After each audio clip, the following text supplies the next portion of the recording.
scheduled meeting of City Council on May 26, 2026. Roll call, please. Mayor Jones, Yes. Mayor Pro Tem Bixson. Here.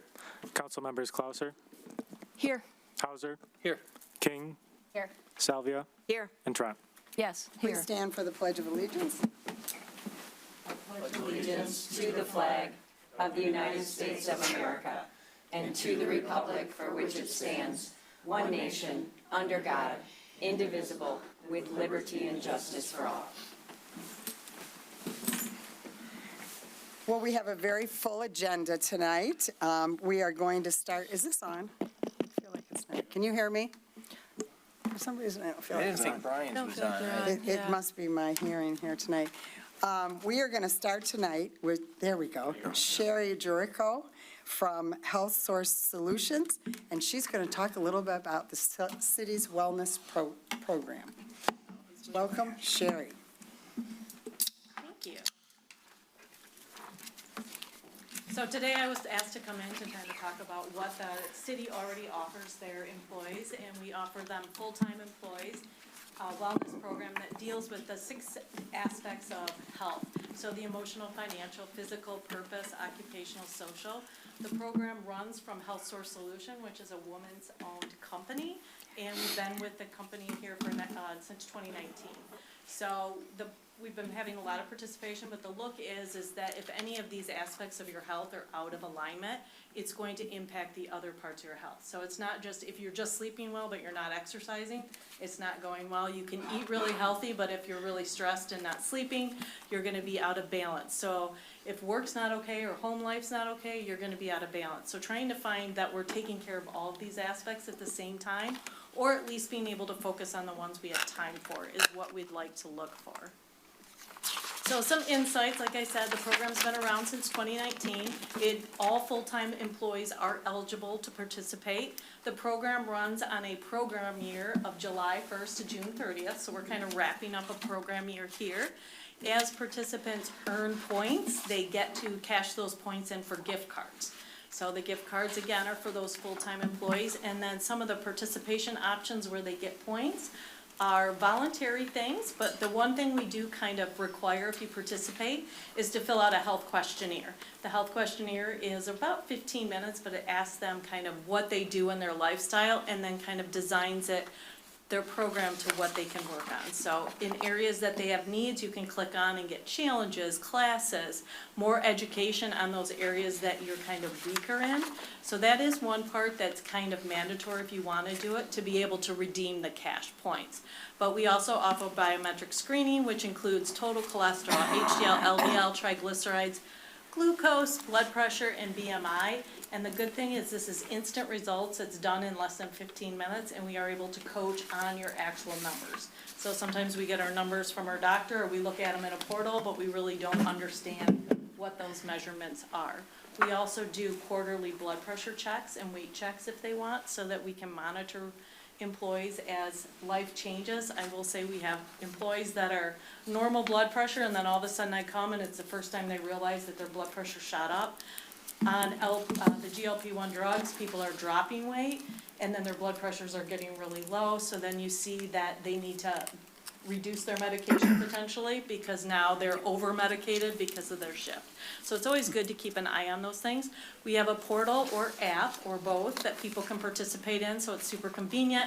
There's over 250 wellness classes on there that range from 3 to 30 minutes. There's exercise classes along with 3 to 5 minute videos on different health topics. So if you have a health topic or somebody in your family does, it's a great resource that's vetted and accurate. Instead of trying to read a scientific journal on the web, you can kind of get the information here in a very easy, friendly form. We also have a tobacco cessation program. So if anybody ever wants to quit, we have an option for them to go through that program. Even if we don't get them to actually quit, reduction is the path to quitting, and it's also going to save you and your health a lot longer. So anything like that is a big part. You can kind of read the benefits, but as you can see, overall, It's gonna improve your productivity, your health and well-being. Getting better quality sleep is gonna make you better at your job. Moving more throughout your job is a big thing. It's gonna decrease those healthcare costs. And one of the biggest benefits of a company or a city doing this, or a community as a entire city, is the people that you usually make progress if the people around you are doing the same thing. Think of how we talk about our kids, look at who you hang out with, that's what you're gonna look, or that's what you're gonna turn into. So if you've got all coworkers trying to drink more water at the same time, there's a more likelihood that they'll start seeing people talk about it. So keeping that conversation in the workplace or in a community is a great way, just like in your family. If you're all trying to start eating healthier, it's a lot easier if the whole team's working together versus just one person. Some of the stats real quick: 90% participation in the program, so we have a very good participation in the full-time employees that are eligible for the program. You can see 2,583 portal or app logins since July 1st of last year. So again, that's just this program year. 85% have completed that health questionnaire, 53 have completed that biometric screening or submitted a form with those results. And then you can kind of see the rest of the benefits, but we also do provide the city with a bioag report, which then accumulates the data that we get from the biometric screening and that health questionnaire, so that you can see change and how things are improving, and we can adapt the programming to help those needs that we still want in there. So just some information. So I was also asked, any questions about the actual wellness program right now? So, Yes. just a quick one. So you said currently there's 90% participation. How do you monitor, how do you measure that? Is it like just taking one course, or is there like a It's a good question. scale of I know theirs? Joellen gets a report, so maybe she Okay. can share it, or I Okay. can share it too. But basically, it's if you're enrolled in the or into the portal, that you're an active employee or actively enrolled in it. Also, we do send quarterly reports to say how many people are participating. Quote, we also say how many points people are, so you can kind of see Okay. by points how many people are enrolled. But with the 2,000 people, or 2,000 hits into the portal in a year, and there's only 70, I think 9 employees in the program, so there is a lot of activity in the program. I also come on site every month, so I either teach live classes to 3 different buildings, the DPW, the fire station, and here in this location. So we do the live classes, we do on-site talks, so we can talk about different things, and then again, the blood pressure check. So there's also an on-site presence every month. Okay, thank you. Any questions? All right, so I also was asked to see how this could potentially be rolled into the community. So some things here, again, we would like to say that same thing, that it's beneficial for the company or for the family to be doing the same thing, is the community. You guys have an amazing city right here that already has so many healthy things with all the walking paths and all the great restaurants and grocery stores, and I mean, the abundance of healthy things you already have going for you is phenomenal. So obviously, bringing this program is just gonna promote that, but learning what we didn't know is one of the biggest things I have. Like when I come on site and talk about things, I just recently was somewhere with sun care, and people were just profoundly learning about what broad spectrum sunscreen is versus just the SPF. So sometimes we just don't know that we're not doing something healthy, and we think we're buying the right product. So just having this information always kind of discussed is a great thing. And again, to this community, that's the same way that we would look at it. Some options that we could do for the community would be, I put up some different ideas or some initiatives. So Stronger Together would be like one step at a time, maybe making a walking challenge that people go downtown at the same time every day, and we can make walking groups. Share the Harvest, strengthen the community, would be like giving extra fruit and veggies, whether it's at your workplace, whether it's neighbors, maybe it's a pantry. Friendly Faces, tobacco-free spaces, maybe making parks and downtown a free space to walk when we're in the environment. So even those outside spaces that are healthy, we keep them even healthier by making them tobacco-free. Lactation facilities in public areas, maybe it's in your parks, there's a place for people to go when they have little kids that they can go in a private area, or maybe it's in restaurants or like a small area downtown that they could walk to. So some ideas, some shorter challenges ideas, Meditation Monday, maybe every yoga studio. You guys have a lot of gyms and activities here that you could do. Maybe you could take turns and maybe once a month, somebody offers a free yoga class so people can learn to meditate or take yoga.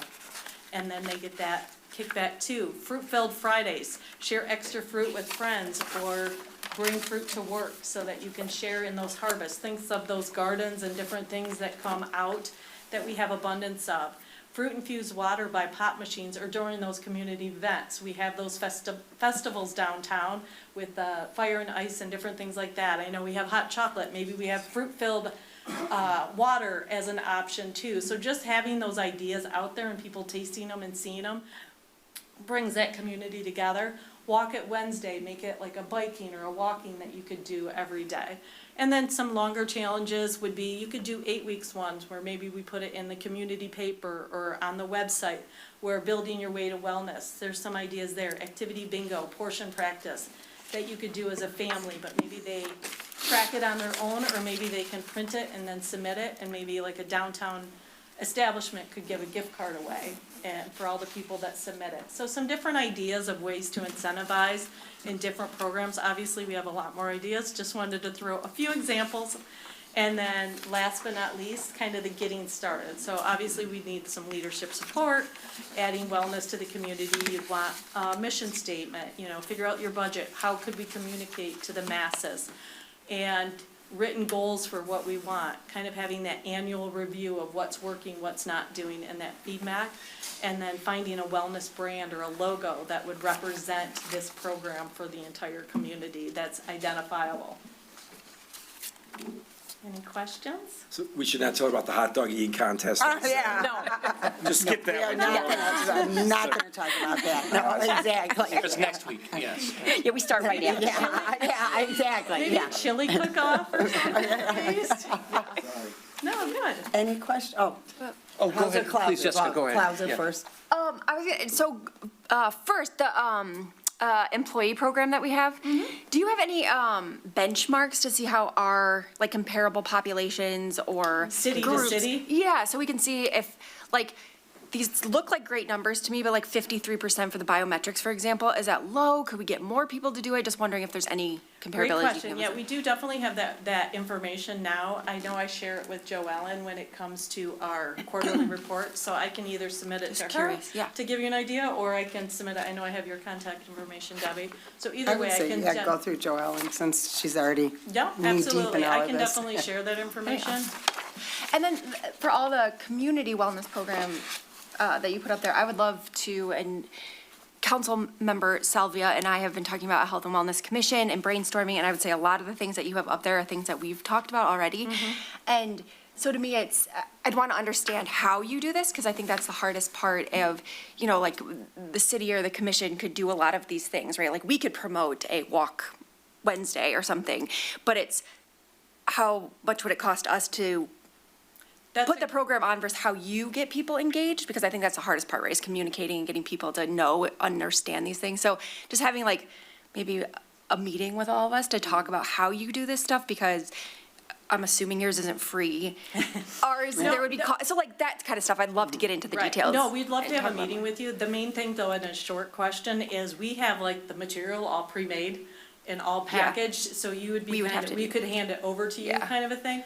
And obviously, different levels of different support what you need, but if you want to do the communication, we can hand you the information pre-made, and then you send out the communication, whether you're adding it to like your website, or if you have it in the newspaper, yeah. or how you're gonna communicate it out. So it just depends on how much information, but yes, we have the programming on the back end already built, or we would build it for you, depending on what your topics are and what your needs are. But that would be, yeah, definitely having a meeting about where you want it to go, what areas you might be focusing most on. If it's nutrition, if it's wellness, if it's, financial, whatever area of wellness you're looking at, we would definitely have that. So yeah, we'd definitely love to meet with you. Councilmember Hauser, do you start with that? I do, yeah. So first of all, thank you very much. Second, I see that this is available for full-time employees, and Joellen, at the risk of creating an HR nightmare for you, is this something that could be expanded to part-time employees as well, or is it just not cost-effective? Yes, actually, we have talked about it quite a bit to expand it to our part-time employees. We see that there would be a great benefit. We've seen the benefits for the full-time employees right now. And even people that at first were very skeptical have gotten involved. When we first started, there was not a 90% participation. Some people just thought that we would get too much into their information, but using a third party, you're actually protecting their rights through HIPAA. So absolutely part-time. We've even talked about expanding it to spouses. So, And Awesome. to take it one step further, and maybe for entirely selfish reasons, this is something that would be available to like boards and commission members. You know what I'm saying? So for Yes. instance, like a perk to say, hey, you know, we've got a list of people here who are applying for boards and commissions. In addition to the fabulous pay you get, you also get enrollment into the wellness program. You know what I'm saying? Just something as like an incentive to say, hey, you get another one of these perks here. It's Yes, absolutely. definitely an incentive, I would say. And it's a I carrot. know other It's a healthy communities carrot. do it. They may not have the dollar incentive that we have, and we're probably right at, I would say we're not the highest, we're not the lowest. But employees can earn up to $400 a year. Yeah. And they can cash it out at Walmart, Trader Joe's, or Whole Foods, Best Buy. There's all different, one employee I know in particular went and bought branded tennis shoes because he wore his tennis shoes out in our walking challenge. So he was so Nice. happy, he went to Myers and picked out a brand new pair of tennis shoes. So, Good for him.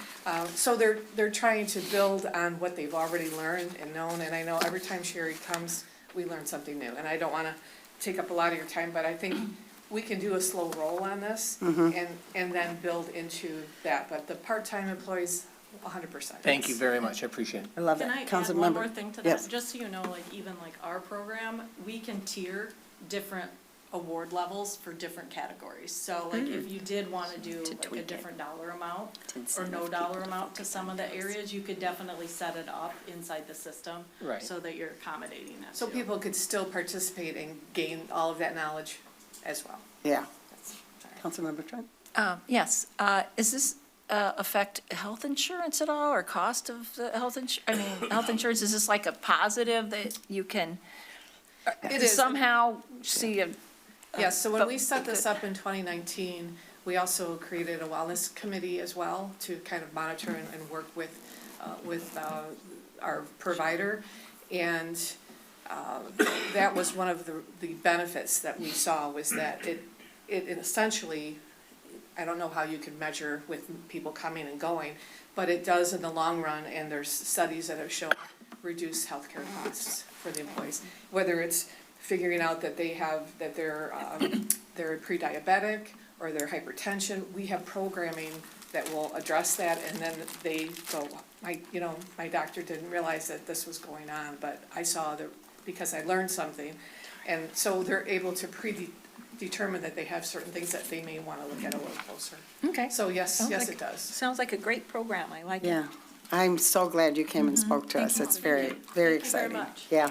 Well, Thank you. Thank you. set up a meeting with the council people that are interested in being involved, so we'll follow up with you. Awesome. Awesome. It's exciting. All right, and this is going to be exciting also. Oakland County Water Resource Commission, come on up. There it is, Jim, Mr. Nash. Hi, folks. Hello. You You can gotta come go. up to the Oh, microphone. sorry, we have a microphone.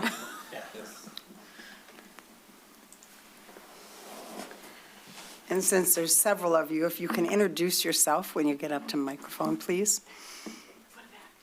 Howdy, folks. My name's Jim Nash, your Oakland County Water Resources Commissioner, and we have some of my folks here. My name is Brian Coburn. I'm Business Operations Manager for Water Resource Commissioner's Office. And I'm Carrie Cox. I'm a Special Projects Manager. I'm over our Customer Outreach and Regional Systems Unit. Wonderful. And over there, we have Alyssa Hobby, who is your Community Relations person, and she'll, anytime you have a question, she's the person you should ask, and she'll get everybody, whoever needs to answer the question, answered. So we're here tonight to talk about a few things and then answer any questions you have on whatever topic you'd like. So I'm going to start with Brian, he has some different issues to talk. Sure. We kind kind of have a potpourri of items for each tonight. I know that you have a lot of items on your agenda, so we'll try to take this, be as brief as possible, but we'll try to tell you as much information as we can. So I'm gonna talk a little bit about a new building that we're proposing for the Water Resource Commissioner's Office.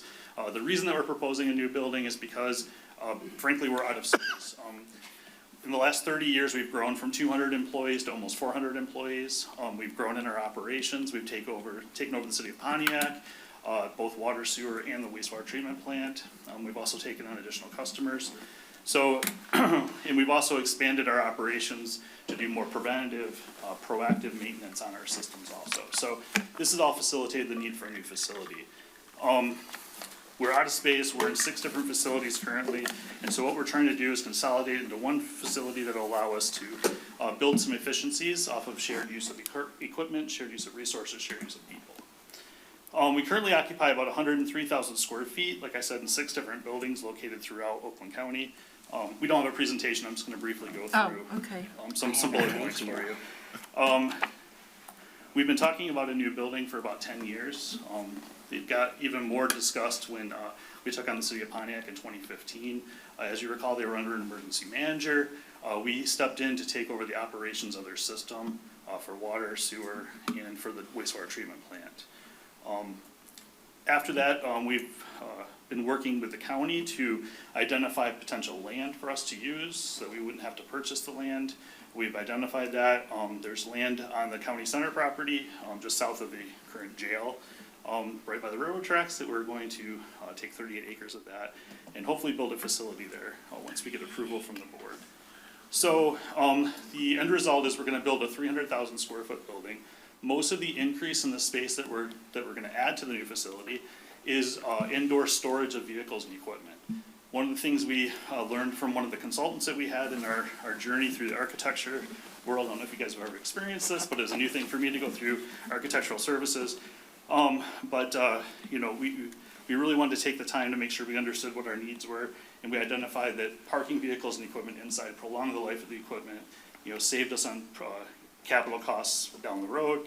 It was something we really wanted to make a goal for the project.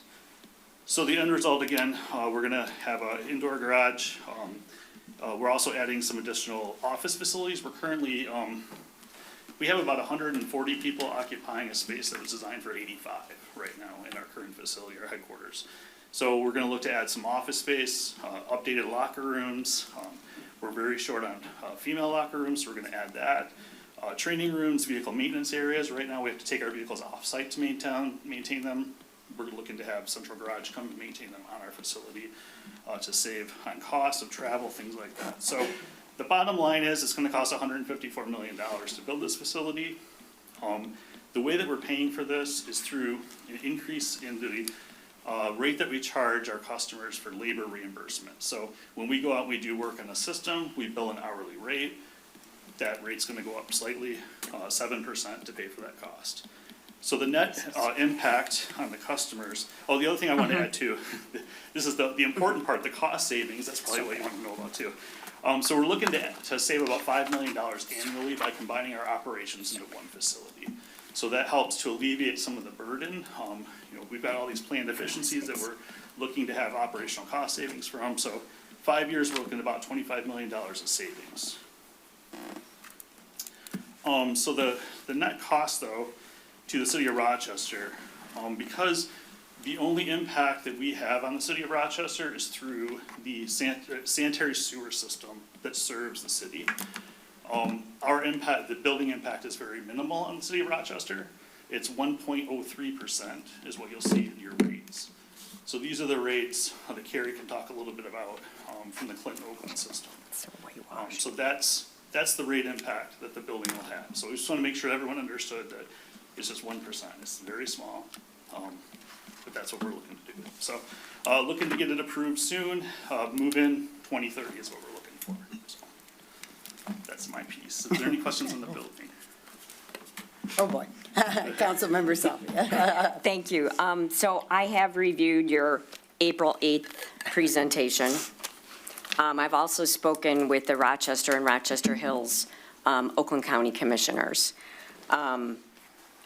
You say it's a very small rate increase for the city of Rochester residents. it's $8.9 million over the course of your debt payment schedule for the city of Rochester. The number one complaint we hear is, why do our water rates keep going up so much, including our sewer rates? So now, I understand the cost of infrastructure, and I'm going to have some comments on that, but this building is egregious to put this on the Rochester residents. Out of every tax dollar, 12 cents of that dollar goes to Oakland County. Can't Oakland County find something out of that 12 cents of every dollar we send? Well, we don't use taxes. I use about little over 1% of my budget comes from county taxes, and that's mostly my salary and a couple of small things that what my office does. We do everything through rates. So as Brian mentioned, the cost of this, again, won't be, the bond will be starting to be paid when the project's done, which is 2029, 2030. And from that, we are going to be, again, as soon as we move into this new building, we'll start saving from that building. One of the buildings we have is almost 100 years old. It was built in 1928. 3 of them were built when I was in high school. They weren't built to be insulated. They weren't built to be energy efficient. Their infrastructure inside the building, the energy system is very old and very, very inefficient. The reason we're doing this, and I wouldn't have done it if I didn't see that there was a payback in doing this, is that basically the bond is going to cost about $3.5 million a year for the entire system. We have about a $500 million budget, $500 million budget. So this is a very small part of that. And again, the payback on this is going to be very significant. We're expecting to save about $5 million a year. So when we're paying $3.5 million a year for the bond, and we're saving $5 million a year, that's a $1.5 million delta that's going to give us the ability to not spend as much to run our operations. As Brian pointed out, just having all our vehicles inside is going to save a significant amount of money. For one, again, we don't have to do as many repairs. The systems, the vehicles and equipment last longer when they're sheltered. When they're out in the open, we have to plow everything out to get them to them. We have about 2 in 10 of our vehicles now that are in shelter when they're not being used. This will bring that to basically 100%. We're going to have a gas station on the site. We'll have our gas tank that will be tanking everybody up every day before they leave or when they come back, depending on where they are. And then that will save us about $850,000 a year. It's a lot cheaper to buy gas by the tanker than it is by the gallon at your local gas station. So we're going to save a lot of money that way. We're going to save money because we'll have water on site when we use a lot of water in our vehicles, and that'll be on site doing that. So all these things also save worker time, because worker time adds up way more than you think it might. We have, again, the very few at our main office over in Waterford. That's the biggest place we have our sheltered vehicles. That takes them a half an hour to get out every day because everything has to be parked right next to each other. They all have to go out. When this new facility is built, they will come in at night and then they'll just pull out in the morning. They will never be backing up. There'll never be traffic. They won't have to wait for the plows to plow between their vehicles. All these things are going to save money. All these things we have calculated into this system. So I wouldn't have done it if I didn't think we were going to save as much or more than we were going to spend on this building, and that's how this is being done. I understand that there's issues, and my office has never been connected with any of the issues that happen in any other office in this county, again, because we don't use taxes, we use fees, we use what we charge the communities. Carrie's going to talk about some of the other issues that are facing you right now in terms of rates, but that has nothing to do with this building. So we've been looking for this building for a significant amount of time. We've been planning on this for a very long time. I wouldn't do it if there wasn't significant payback to have this done for all our communities. Another thing we haven't even mentioned is that my office now, we service 22 communities for their water and sewer systems, either both or one or the other. We do billing for a lot of them. And other communities have asked us for us to take over their systems, but we can't do that until we have more facilities. So we can take more communities into service, and that, again, spreads our costs farther to all of you folks. And when we do that, we also can do things that we haven't been able to do in the past. There's something called grouting. When you have pipes underground, sewer pipes, and they get leaks in them, water doesn't leak out of sewer pipes, it leaks into sewer pipes. And when it leaks into sewer pipes, that means you're getting water from the ground that is then going to a treatment plant to be treated, and you're paying for that. So we can change that. We can do more of the work to get at I&I, it's called, inflow and infiltration. And if we can do that, we can do more for the communities. We've always had to contract that because we don't have the facilities and the vehicles to do it right now. Once we get this building, we will be able to do that. And more of the work that we do for you guys will be done by us instead of contractors. Contractors, we're looking 20-25% profits for whatever they're charging you. So we don't make profit. We do two things. We don't make a profit, and we have the economy of scale. So we have much more equipment than the average city can have. And if you had, say, a small community had a Vector truck that cleans out sewers, you might not be able to use it all the time. And anytime you're not using it, it's sitting and it's being paid for with nothing happening from it. We have that. We have many more of them than the communities. So we can send them out on jobs to all the communities we operate and maintain for, and that saves them money. So all these things we're doing are trying to make sure that all our operations are as efficient as it can be. And again, I didn't mention, we're not only getting off the more expensive 6 buildings to a single building that is going to be much more efficient, but we're also going to have solar power on it. So a lot of our power will be coming free of energy costs. So all these things, when we did this estimate, about $5 million a year we're going to save by operations by doing this, and that's why we're doing it. So I just wanted to let you know how we saw this. Thank you. Councilmember King, we'll go down the line here. So I haven't had the benefit of reviewing the full proposal, but just the number, 154 million at 513 a square foot. To store some, I know there's office space, but to store vehicles inside and equipment inside, as a taxpayer, that just seems astronomical. That's not in line with construction, commercial construction of a warehouse, which is really, it sounds like, majority of what you need. That includes the site costs also, so it's more like $400 a square foot. And I just, 400? if I could also, could I just remind you guys that the only contractual relationship that we have, the only opportunity that you would pay for this is through your rates in the Clinton-Oakland sewage disposal system. Correct. That's the only opportunity to pay into this building. We don't wanna pay. So, it's 1% increase, and Carrie's gonna talk about some improvements that are gonna happen in the Clinton-Oakland system that are gonna impact that rate further. So any further? Councilmember Clauser. I was just gonna say, and maybe it's in the presentation, and I did not look at all of that, but you just gave a lot of pluses and minuses, and having something that showed that to say, here's the net cost, here's the positives, which It's are not in actually here. negatives to the cost, and like showing that, I think would be super helpful. Because right now it just, That kind of combines all that stuff. yeah, like I said, it's hard to wrap around like We can the provide numbers a here. copy of the presentation. We were unclear on our assignment, I'm sorry. Councilmember, or Mayor Pro Tem. Yeah, I just want to say, when you say like 1%, like it's nothing, it's 1%, it's millions and millions of dollars. And, you say you don't do taxes, you just do, I mean, it's just another form of taxing. You're taxing the city of Rochester to pay for your big building, and I don't think that's right. The Water Resource Commissioner through the Clinton-Oakland Sanitary Sewer Disposal District is charging the city of Rochester a fee to discharge its sewage into the Clinton-Oakland Sanitary Sewer. Correct? And that's funding the maintenance, the operation, and the administration of that system. And you're raising it 1%. Correct. That's a tax. Right.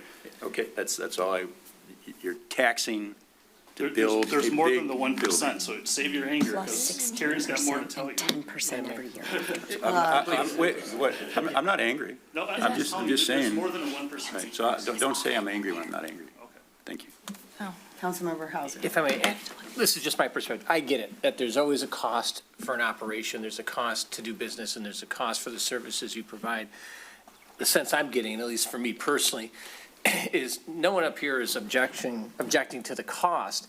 It's the construction of a building that probably may not necessarily be needed or may be substantially more expensive than what may be needed, okay? And that's just my view. I've never been against paying for something that we use, but we want those dollars to go towards something beneficial. And as I sit here today, I'm having a hard time thinking we need this new building. That's just my view. So, as I said, we have one of our buildings is 100 years old. It's not got that much life left in it. We're going to need a new building for that. Right.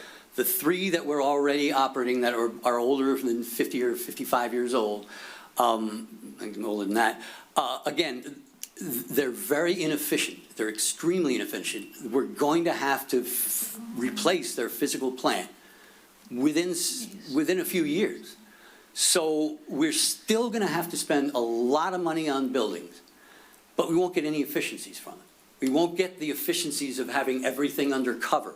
We won't have the efficiencies of having a gas station on site. We won't have a lot of those efficiencies that allow us to actually save more than we're spending every year to finance this bond. Mr. Nash, can I interrupt you for a second? I think one of the comments is the price that you are proposing also includes the acquisition of the land. Is that right? No, the acquisition, the land was given to us The land was by the given to you. county. So when you came down to a $400 square foot, what does that amount for? The site work. The site work. The site Okay, work so associated. $400 million for site work and then 150 for vertical? I don't have the estimate rate in front of me. Okay. It's $154 million. Right. The majority of it is related to the building, Okay. but there's a lot of site work that's associated with it also. So there's a contingency of 14 million. 14 million in there, so actually 140 plus whatever costs are going to increase, and it depends. Again, inflation is significant, but it's not necessarily long-lived, so we're not sure.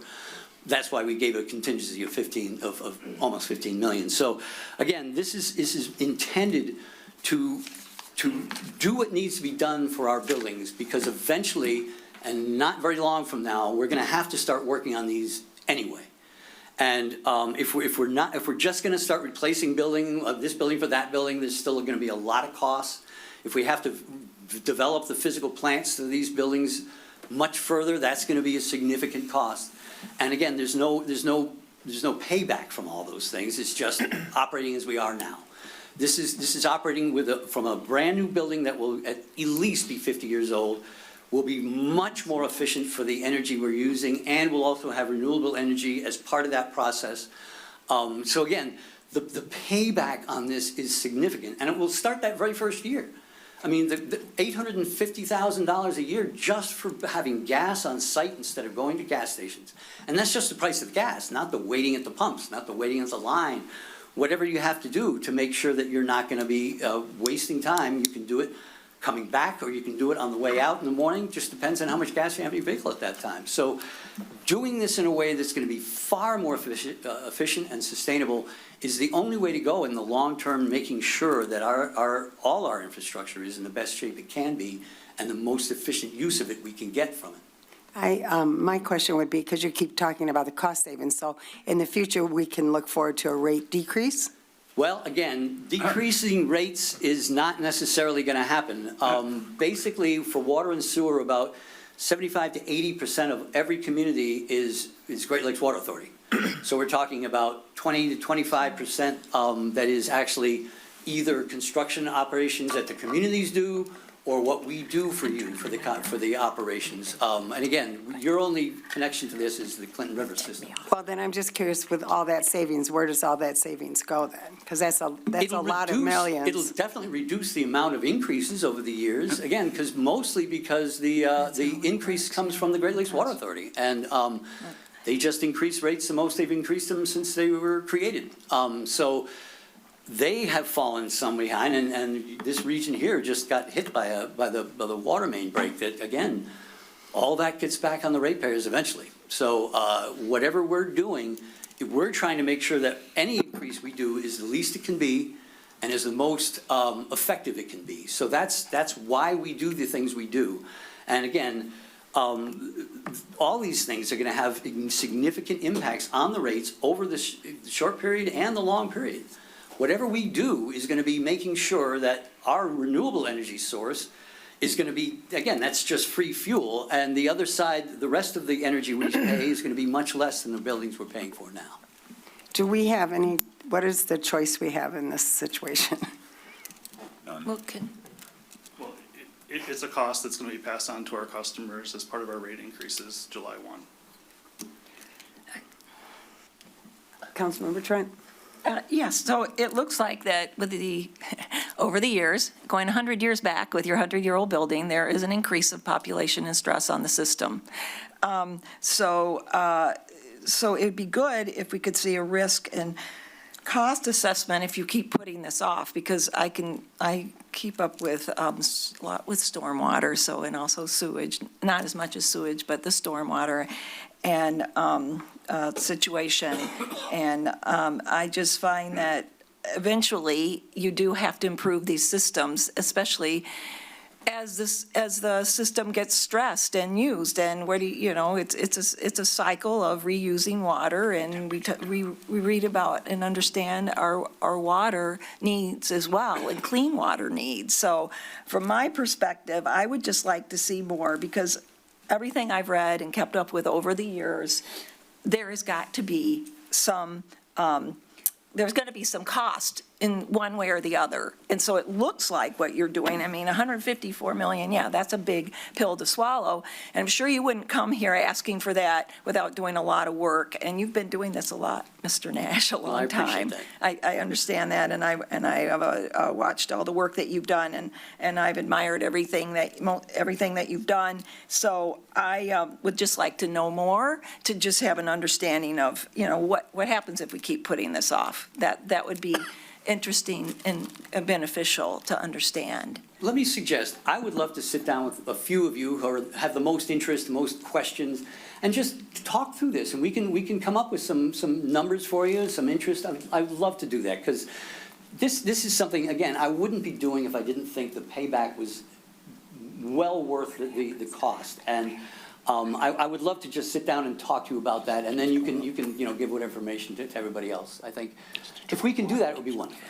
And I'd like to add, I don't think people think about their garbage, where it goes, how much landfill space we have, how much sewer capacity do we have until your water mains start breaking or the pipes are leaking, which I did like the part where you talked about you can, fix these leaks and cracks in these pipes, because I did work with a company that did a lot of, I learned a lot about leaking pipes, and it's a real big problem. So that's another thing I've learned about as well. Just as an example, we work with Macomb County on the Macomb-Oakland Interceptor.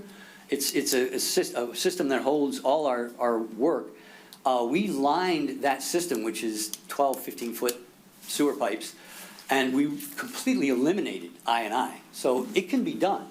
And new technologies, just in the past 5 or 10 years, allow us to put, basically, it looks like a giant sock you put up into a pipe, and then fill it with hot water, and it's good for 50 more years. Yeah. And there's a lot of new technologies that they're using, that, again, the more we do that, the cheaper it gets. Because anytime we can do something all underground, we're not tearing up the ground, that saves money, solves a lot of traffic problems, and so that's the kind of thing we always intending to do. Okay, I have one other just comment about the financial piece of, so July 1, our rates are going down. And you haven't even broke ground or anything on this. Okay, because more than 1%. if we're already going to start paying, our budget year is done. We've already approved next year's budget, but it sounds like this is something now that we don't have in there yet. So you're going to accumulate all those extra dollars when you're not planning on it being done until 2030. So I'm just trying to wrap my mind around that. We're also paying cash, right? So we have 14 million in cash that we've accumulated for this purpose from our ratepayers, and then this cash will also pay for additional pre-bond work before we issue the bonds, to reduce the bond costs and the interest that we have to pay on those bonds. As most things, bond interest is King a and giant the part of it. So Councilwoman. I'm curious, I think there was maybe somebody on council received like a full presentation that has a lot of information. If people in the public are interested, how do we go about getting that information? about the project. Also, can you talk about what the approval, it sounds like this isn't actually been approved yet. What is the approval process? Who are the approvers? And is there a public meeting that the public is welcome at, that we can come and speak and learn more about the project? We are authorized to bond by the County Board of Commissioners, and that's basically how that process works for us. And the commissioners have already approved it? Not yet. We've approved the processes that we've gone up to now that got us the prices, that got us everything we need to show the efficiencies and to show the cost savings that we brought in. So it's that process that we've been following for almost 2 years now through the board to do this. So if the commissioners do not approve it, it would not move forward? Yes. Do they host public meetings? That was my question. Oh, yeah. These are all at committee meetings, which are public, or the board meetings, So which when are public. when is this going for a vote? We have one coming up on the 13th or the 11th. Yeah, we're making a presentation to the board on June 3rd, and then we're going to seek approval for we're giving the same update that we've been given to all the communities on June 3rd, and then we're going to go to the board on July, I forget the date in July, for approval to design the next phase of the project. So we're going in phases. So if citizens wanted to come on June 3rd, you're going to do a presentation like you did tonight? And so, and for the first part of your question also, we sent out to every elected official in the county that piece. Some people might not have gotten it. I've had a few people tell me that it ended up in their trash or something, but, so we'd be happy to send that to you again, to make sure you see that. Because again, we have a graphic that kind of shows the costs, the benefits, and the history of it and why we're doing it. Councilmember Salvia. So I just want to level set this, and you're probably going to get into the rates in more detail. But number one, the rates that for Rochester residents, if this is approved come July 1, our water and our sewer rates are going to go up 16% and 10% for the next 4 years. That's what your presentation says. On average, it's 10% for Rochester. It starts at 16 and then it's 10. And I'm understanding that this 1% that you're talking about for the building, I'm hoping it's included in that. Now, my question is, how is Rochester's fair share calculated? Our fair share, it totals up to 100. Ours is 5.867. How is that calculated? Rochester Hills, which goes all the way around the city of Rochester, they have a rate decrease. Ours went up by 0.253. Rochester Hills went down by 0.05. You talked about I&I. We have a very tight system, 7% water loss. Average is 15. You need to explain to us and the public, how do you calculate our fair share? It is weird, and I do have a presentation, so if someone could tell me how to access.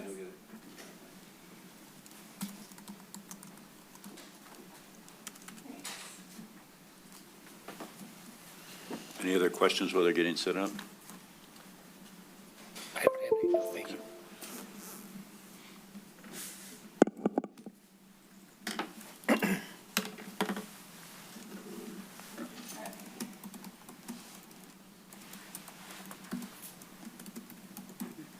Presentation. Hidden slides, so I'm going to unhide a bunch of things.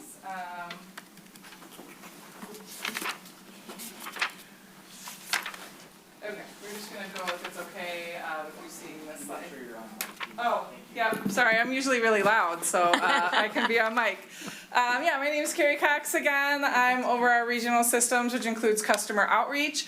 We give presentations every quarter to all of our customer communities, and our flow, we bill based on flow. So it's metered sewage, so you talked about your water loss. That is on the drinking water side.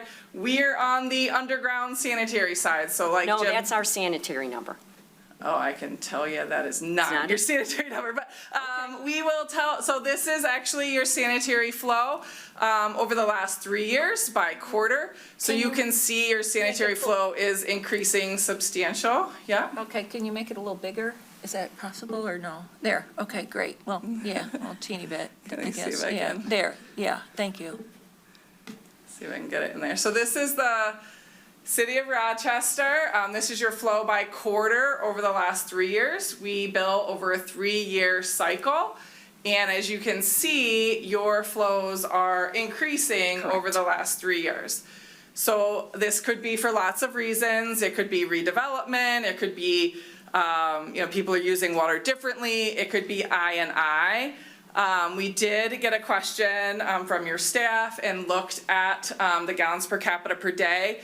So EPA defines on a wet weather condition anything over 275 gallons per capita per day as being excessive. About half of the months in the last year, City of Rochester did exceed that excessive I&I amount. So whether it's I&I or the way that people use water, you're just using a lot more water per capita than the rest of the Clinton-Oakland system. And that's why you're seeing that increase. So it doesn't necessarily mean you're wet.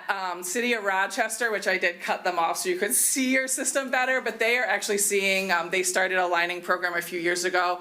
Unfortunately, City of Rochester and Waterford both have a pretty substantial I&I removal plan and are seeing drastic reductions in their flow. Because we're a pie, when they reduce, you just pay more, even if you stay the same. Unfortunately, you're not. Your flows are actually increasing. So that's why you're getting hit pretty hard this year. Yeah, I just wanted to clarify, the I was talking about is our system and what we have done. We started 10 years ago. We were very forward working on this. So I understand what you're saying. We're using more, but in terms of bad stuff or excess water getting in, we have a very tight system. I can say on the dry weather side, you are below 120 gallons per capita per day, which is the excessive on the day in, day out. You are exceeding on the wet weather, which tends to mean you have a problem. Not necessarily, but it tends to mean that there's something going on when it rains. But I'm not in your system. You probably know your system best. What I do know is that we meter your flow through an actual sewage meter in the system. And your flows have been going up year over year for the last 3 years. And that's reflected in this 4.5% increase just in your share of the flow within Clinton-Oakland. So sorry, we jumped to some of your questions that I thought you might ask, so I had the slides hidden, but weren't necessarily in my presentation. Any other questions on how we calculate what we call your share, which is, again, everybody is metered? Yes. Councilmember Klauser? Thank you, Mayor Pro Tem. First time looking at all this stuff, right, as a new city council member. And what jumps out to me is what you just said is our change is 4%, and then Orion Township is 4%, and that looks like kind of an anomaly, like we're out there. Like, why would that be? And I don't know if that's a city administration question, or like, why is ours, because that seems to be what you're saying is causing the rate increase. So I don't get, I mean, I get how development and things like that can change, right? But why would we be so? Rochester Hills has tons of development. Yeah, Rochester Hills has tons of development. Population went down. I don't get it. Well, maybe that's something we can take back. I don't. That's an engineering answer.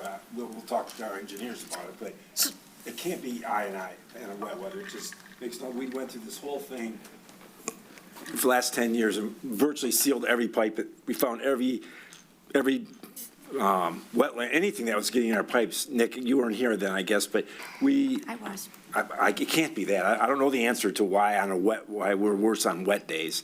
This is the first I've ever heard of that in my whole life. So we'll look into it with our engineers, obviously.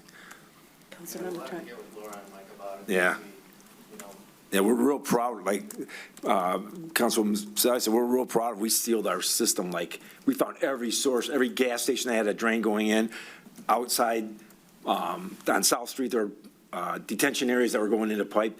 That's all been cleaned up. We took out roof drains. So this is the first I ever heard that wet weather's a problem in this town. So we'll look into it.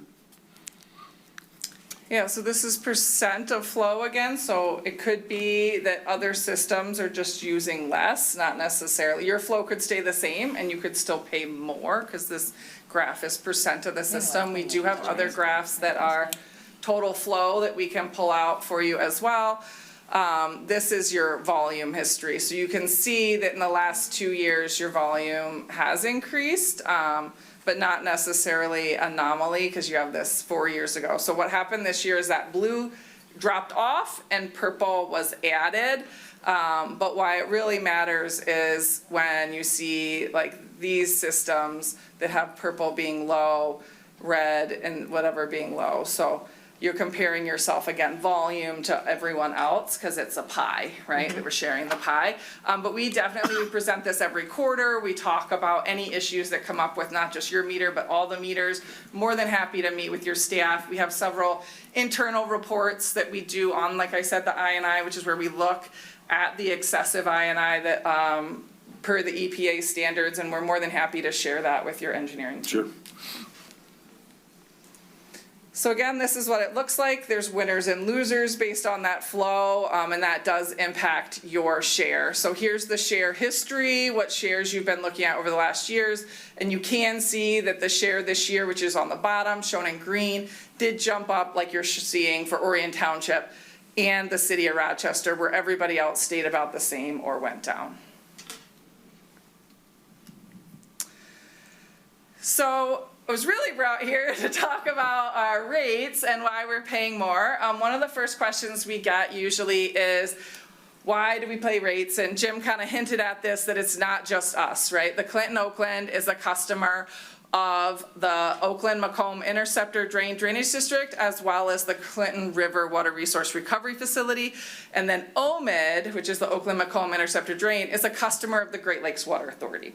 So that means that the city of Rochester, via Tier 1, Tier 2, is also receiving charges and is a customer of those systems as well. So the way we like to think of it is the city of Rochester gets their wastewater treatment from 2 locations. So that's the Clinton River Water Resource Recovery Facility and the Great Lakes Water Authority. So per contract with the Great Lakes Water Authority, we're allowed to divert up to a maximum of 30% of our flow to the Clinton River system. That treats flow anywhere between 25 cents on the dollar to about 50 cents on the dollar, depending on the given year and what projects are going on. So we try to maximize our diversion to that location. The next thing we have is transportation outside of the county. So outside of the county, we don't have jurisdiction with the Clinton-Oakland system. We're joint with Macomb County in this Oakland-Macomb Interceptor. So we have to have somebody transport our flow, even though we're part of it, from our borders to 8 Mile, where Great Lakes Water Authority picks it up. So we pay for that pump station and those gates to about 50 cents on the dollar, depending on the given year and what projects are going on. So we try to maximize our diversion to that location. It's me. The next thing we have is transportation outside of the county. So outside of the county, we don't have jurisdiction with the Clinton-Oakland system. We're joint with Macomb County in this Oakland-Macomb Interceptor. So we have to have somebody transport our flow, even though we're part of it, from our borders to 8 Mile, where Great Lakes Water Authority picks it up. So we pay for that pump station and those gates to about 50 cents on the dollar, depending on the given year and what projects are going on. So we try to maximize our diversion to that location.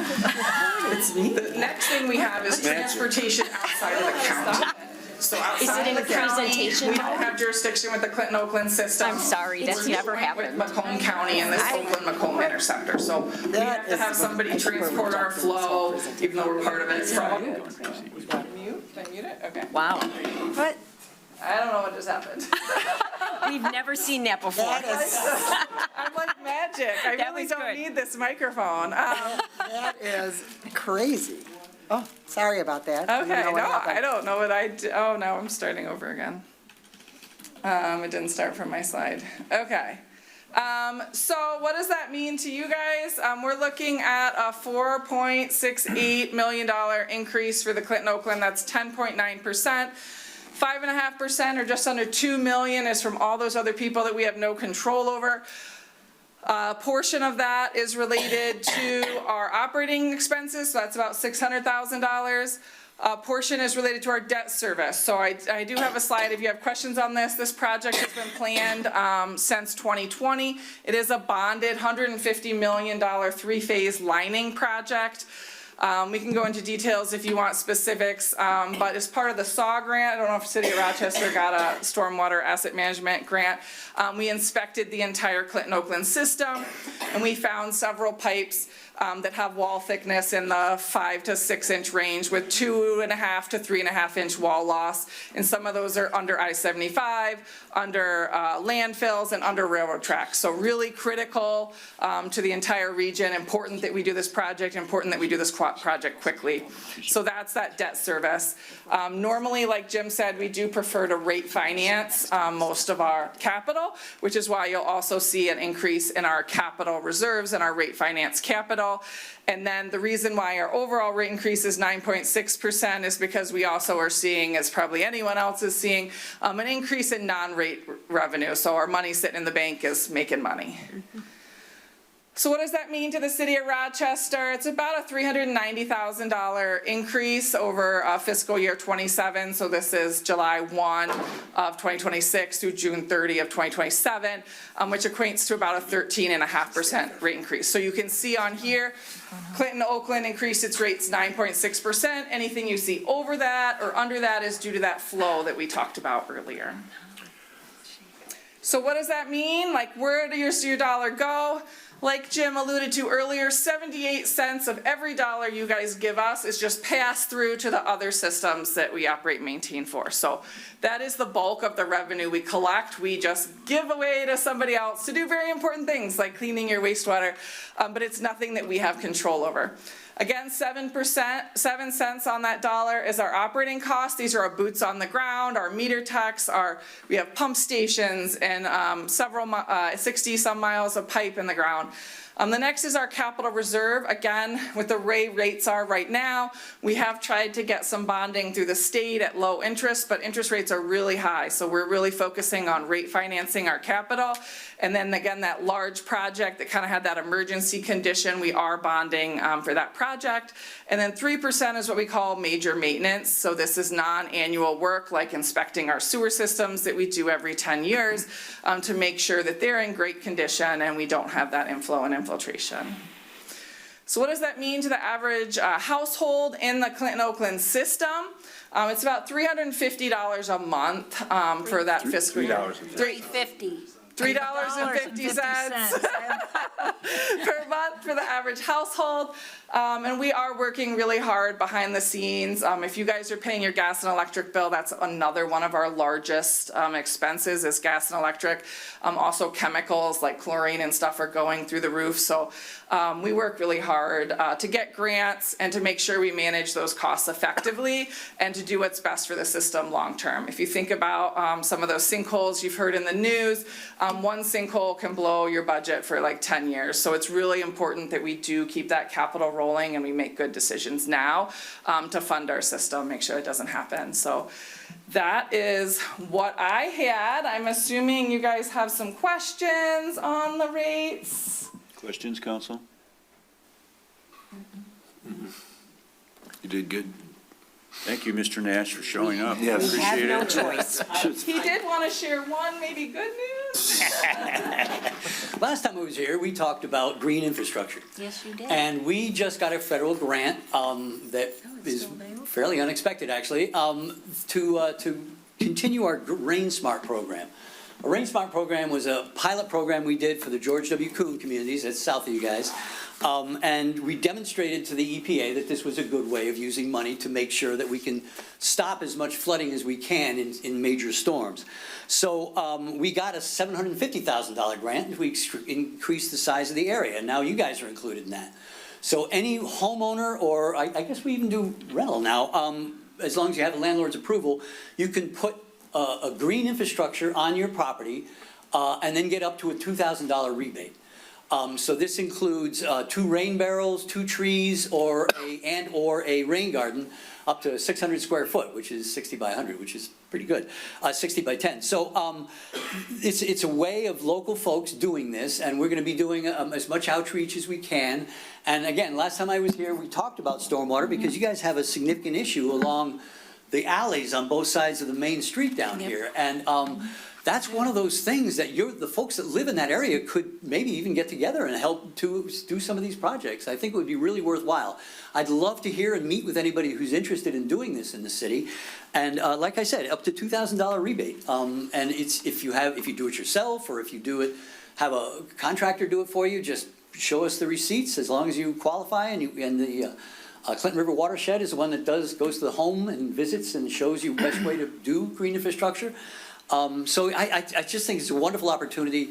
The communities we did it in, we hope to get 100 people signed up. We had like 550 people sign up. So there's a ton of interest in this, and we'd love to expand it to your city, and anything we can do to help that, it would be great. So please. Thank you. Councilmember Trent.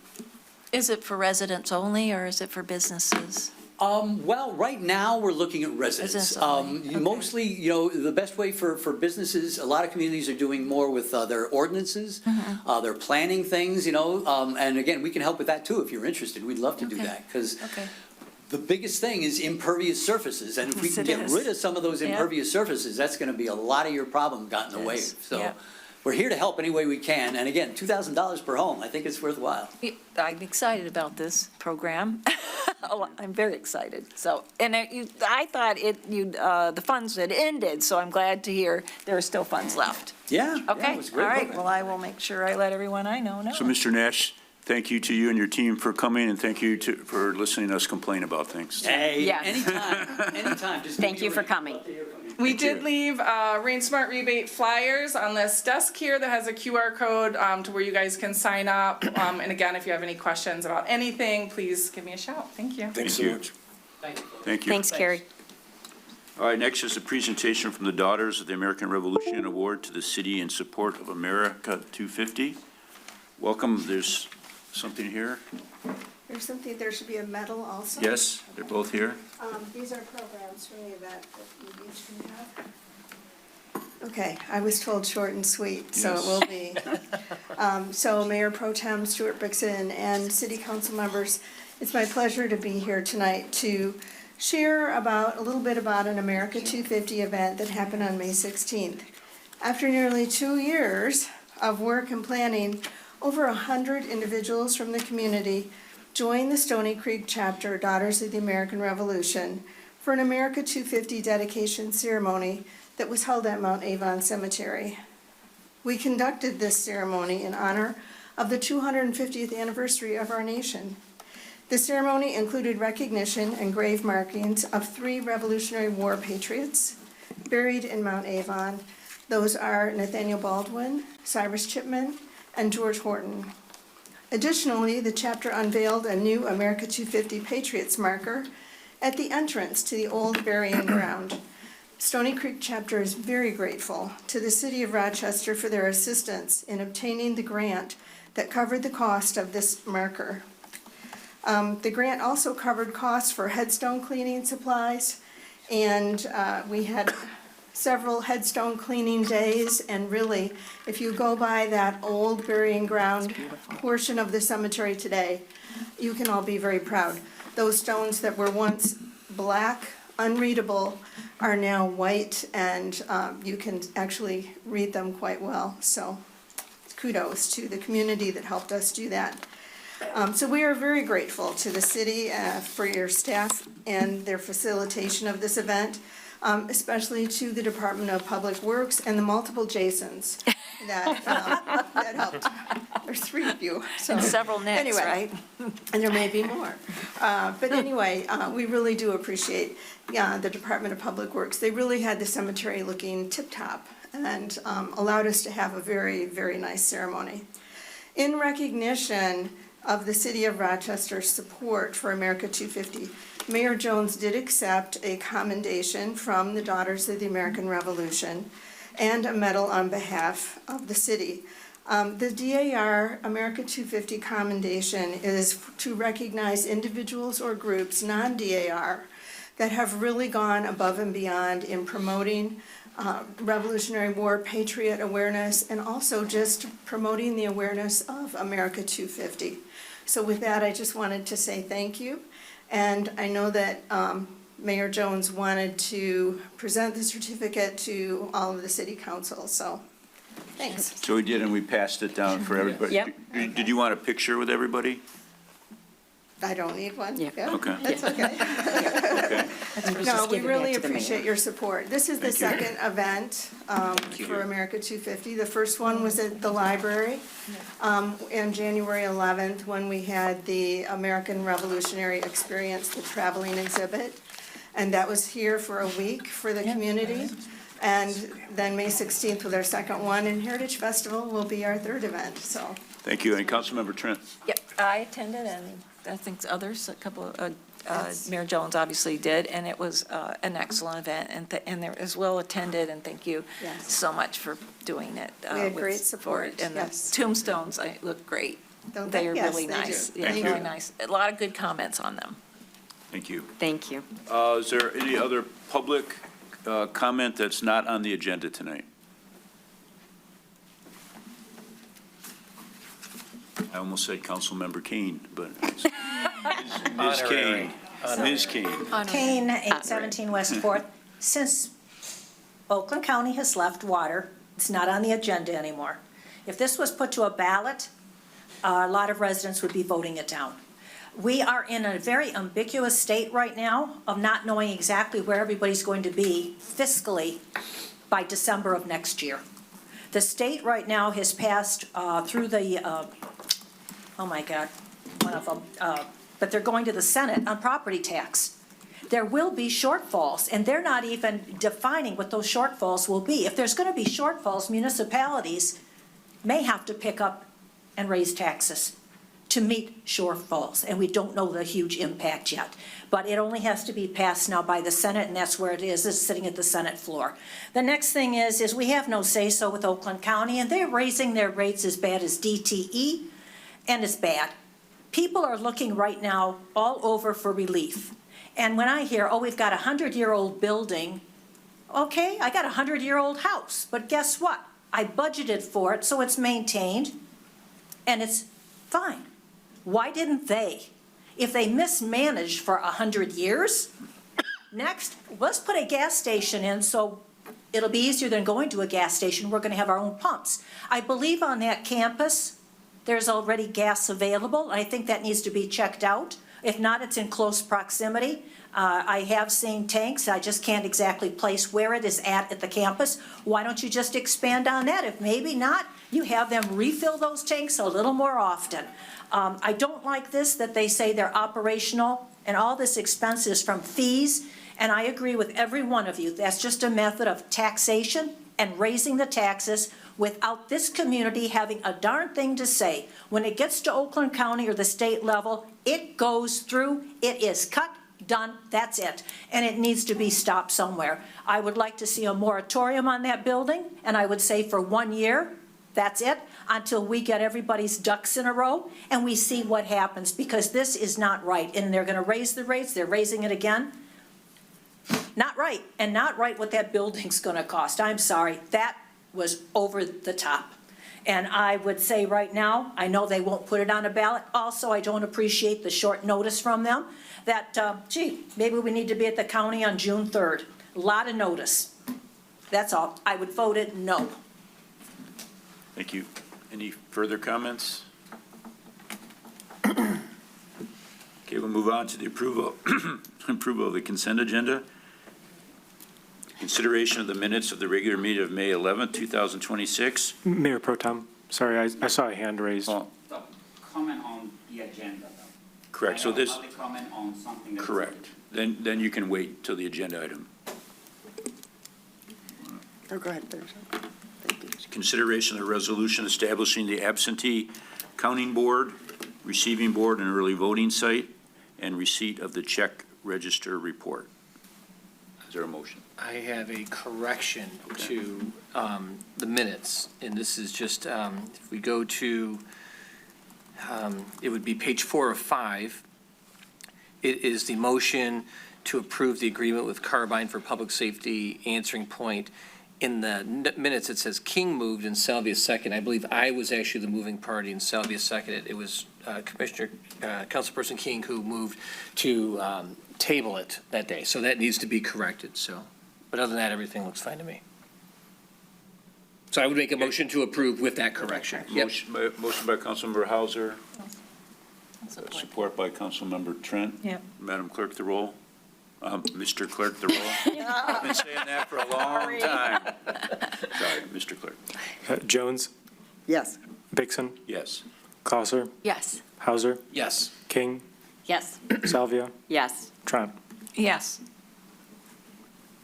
All right, I apologize for leaving. If that happens again, I will not be coming back. So just let everybody know.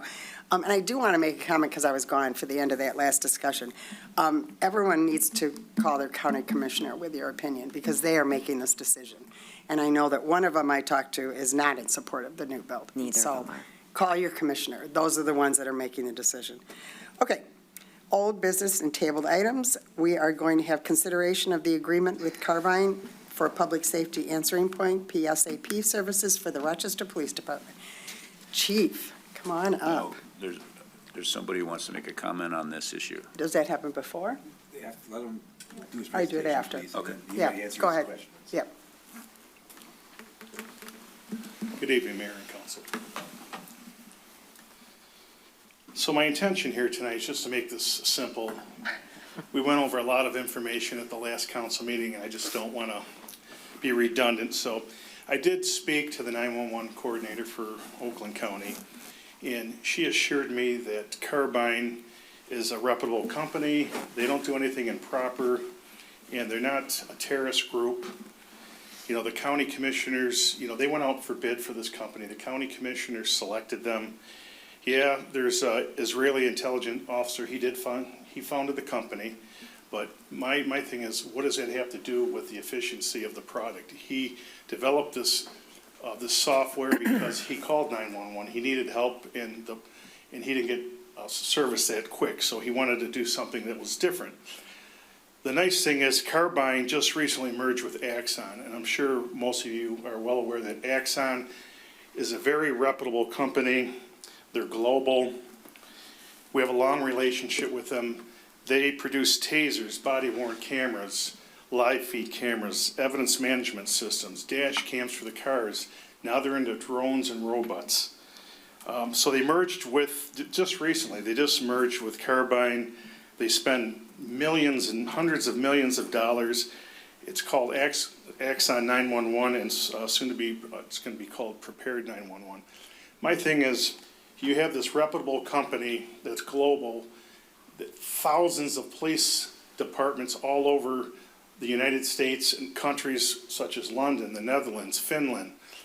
Why would they get in bed with somebody that could be a terrorist group or doing something improper? They're not going to invest millions of dollars, this reputable global company that's been around for years. They're not going to merge with a company that's doing something improper. That's the way I look at it. You know, I wasn't here in 2016 when this interlocal agreement was developed. I was not part of the vote when the county commissioners selected Carbine. But what I can tell you right now is we have a very effective 911 system, and it's going to be 3 times greater. My job as the police chief is to make certain that all the men and women at my department have the best equipment to serve our residents. And we have firefighters in the audience. They can tell you how important it is to constantly communicate on a 911 run with our 911 equipment. We have great equipment, and I'm sure they can attest to that. When you call 911 for a police officer, a firefighter, EMS, you want somebody at your house in seconds. You're not going to ask them, well, wait a minute, before you send somebody, who founded the company? That has nothing to do with anything. I want a police officer or firefighter at my house immediately. You know, we love our PSAP partners. There's 18 PSAPs in Oakland County. We network very well. We're all efficient. We're on the same page. You know, there's no system that's completely immune from risk. Technology, it's not good, it's not bad, but it's how it's governed. And that's our job as a local municipality or have governance to make certain that we're following rules and policies and laws. You know, when we run a criminal history check on somebody, I have to have a complaint number. People go, hey, can you run a license plate for me? No. The answer is no, I can't do that. I'll go to jail for that. I mean, there's rules in place, and our employees do a great job following the rules. You know, we're all concerned about all these things about these companies, but look at yourselves. Every single day you're on Facebook, Twitter, smartphones, Siri, OnStar. How do you know where that information's going? We really don't know that. All we can do is trust the system. We don't know where it's going. There's no 100% foolproof service. So that's why we have to have the higher standard, hold the highest standards through training and compliance. And I don't know if you just recently read Macomb County Dispatch. They're getting software for AI software to help assess the dispatchers when they're answering runs. It'd be a training tool, what they did right, what they did wrong. I don't know if that's a great system, but it certainly sounds interesting. And I can understand why people are a little bit nervous about this. I am too. I'm just learning this AI stuff, and it is scary. It's scary how fast it's moving, and you really don't know what information's going out there or what they're storing. You don't know. But you take one day at a time, and the only thing you can do is trust, and I'm just trying to be responsible. I want to get this thing pushed through. I just want to comply with the agreement, 2016, and if we don't, then it's going to be detrimental to our 911 system. So with that, that's all I have. Do we do this first? Council questions? Council questions? Councilmember. So I appreciate you sharing the contract that the county has with Carbine. It was extensive. Yes. And I did go through it, and I was really glad to see there was a lot around data privacy. They were categorizing types of data, including HIPAA data, P2 or PII data, and there was a lot around data. And it was made very clear that we will own the data. It is housed on a Amazon Web server, which is, I think, the government version of it. Yep. So it seems very secure. There was stuff in there that they couldn't transfer or sell the data. They could release it under a legal order. But it gave me a lot of certainty around that, so I appreciate it. There were just a couple things that I had questions or, maybe some things that I wanted to make sure we had thought through. So just curious, if there was to be an outage in their system, what would be our redundancy or our backup? How would we function if the system goes down? That would be one thing. And then the other thing was, I noticed that there are liability caps. I think their cap is basically to the value of the contract. So if there was some sort of cyber event, would our insurance, cover that? How would we approach those things? So those are kind of my two questions or concerns. I think the first question I can answer. The second one, that I would have to defer that to our attorney. If there's a glitch, especially, a lot of times our 911 system will go down just for Rochester. Mm-hmm. And all the 911 calls after that are spilled over to Troy dispatch. So we have a plan in place. So that's why it's nice that we all network with one another, because if something does happen like that, if we lose power or something happens with the system, it blows up, whatever. We always have a backup plan. All the 911 calls, it's just a matter of hitting a button on the phone. They're all transferred to another PSAP. What if we're all on the same system though? I don't know if it would go down all at once. In my career, I've never seen that happen before. I know individual PSAP systems go down, but all at once throughout the whole county, I've never heard of that. I've never heard of that happening. Okay, I just didn't know if we're on the same software. Yeah, but it just, sometimes we get glitches in our system here, and it will go down. It doesn't happen often, but it does. But we do have a backup plan. But you're saying all the systems throughout the whole county, I've never heard of that, to be honest with you. Never heard of it. And the liability part, I don't know if Mr. Crott can answer that.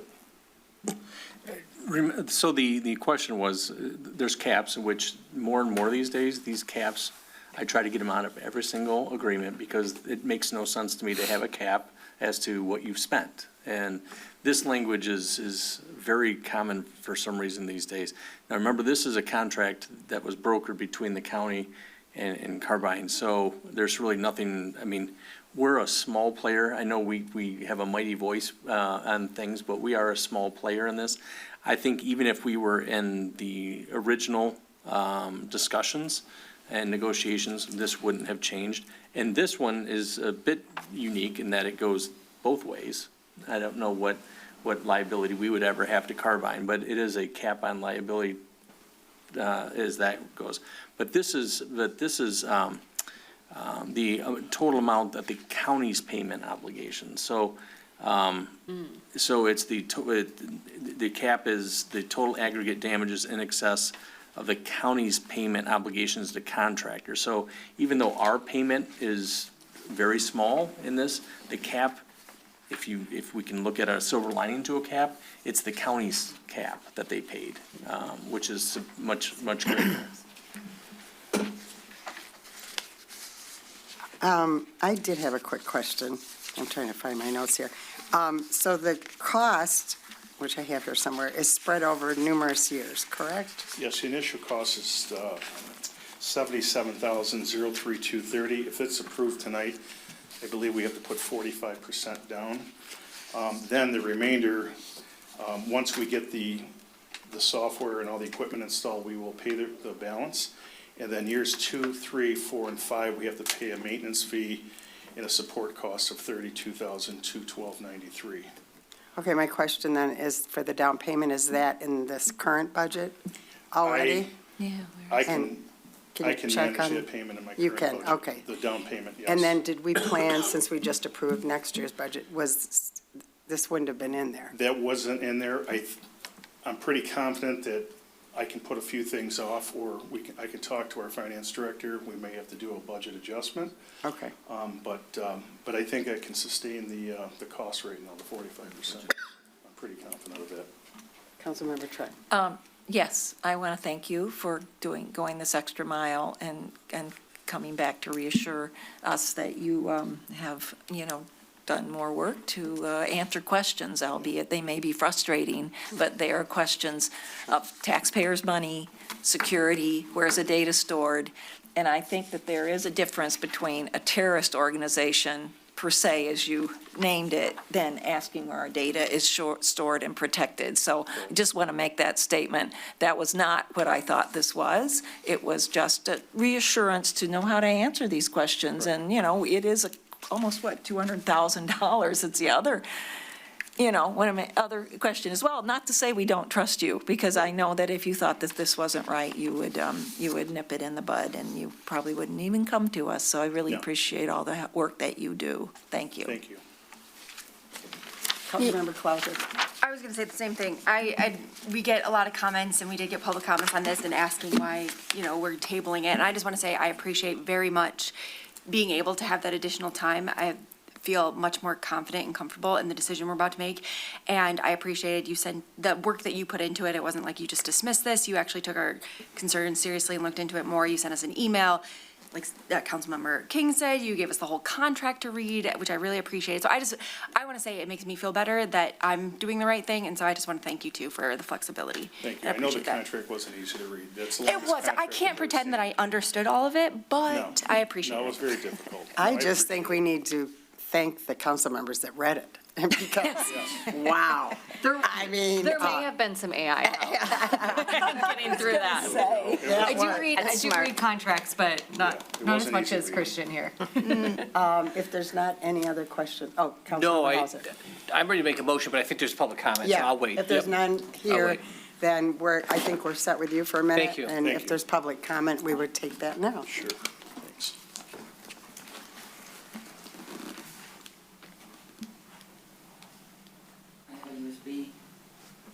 If you can just say your Yes, Giuseppe Bianchin, Rochester Hills. I've been there for 17 years, and I'm an engineer in the automotive.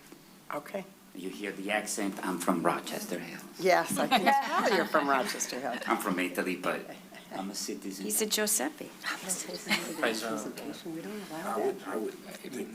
It's public comment, but It's not, I don't think we do presentation. We don't, we it's can get that in it's advance, so we can just, screen it. We don't know what he's gonna show. we would have to pre-plan for that. So it's just public comment. Okay. Thank you. I understand. I appreciate that. No problem. I'm prepared with You've got your backup. For tonight research, I've also read the dozens and not hundreds of pages of the Carbine contract. I've read also Amnesty International, what's on their research on it, the Human Rights Watch, International Criminal Court, The Guardian, The Times, The Telegraph, The New York Times. I have also read the term and condition for data storage of Exxon, Amazon Web Services, and Microsoft Azure that is used in this case. And I've read the Rochester Police 2025 Annual Report, and also some other comments about criminality on policeone.com.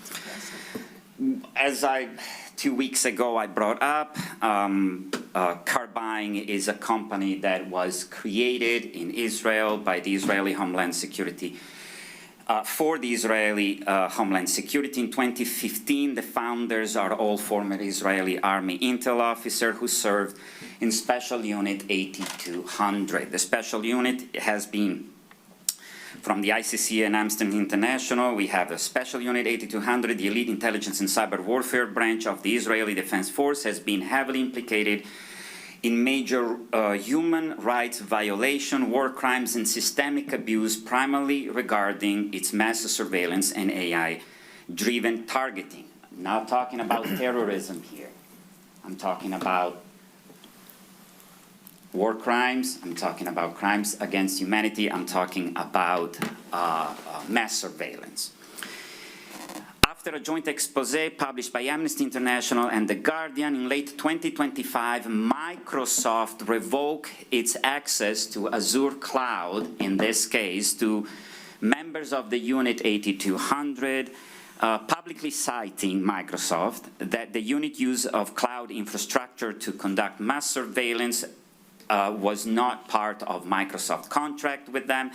Investigation revealed that the unit used Carbine derived technology, collected, stored, and analyzed intercepted recordings of millions of civilians' emergency phone calls from Gaza and the West Bank. This data was later used to target civilians, and this data was housed in the Microsoft Azure cloud platform, and that's why Microsoft cut their contact with them.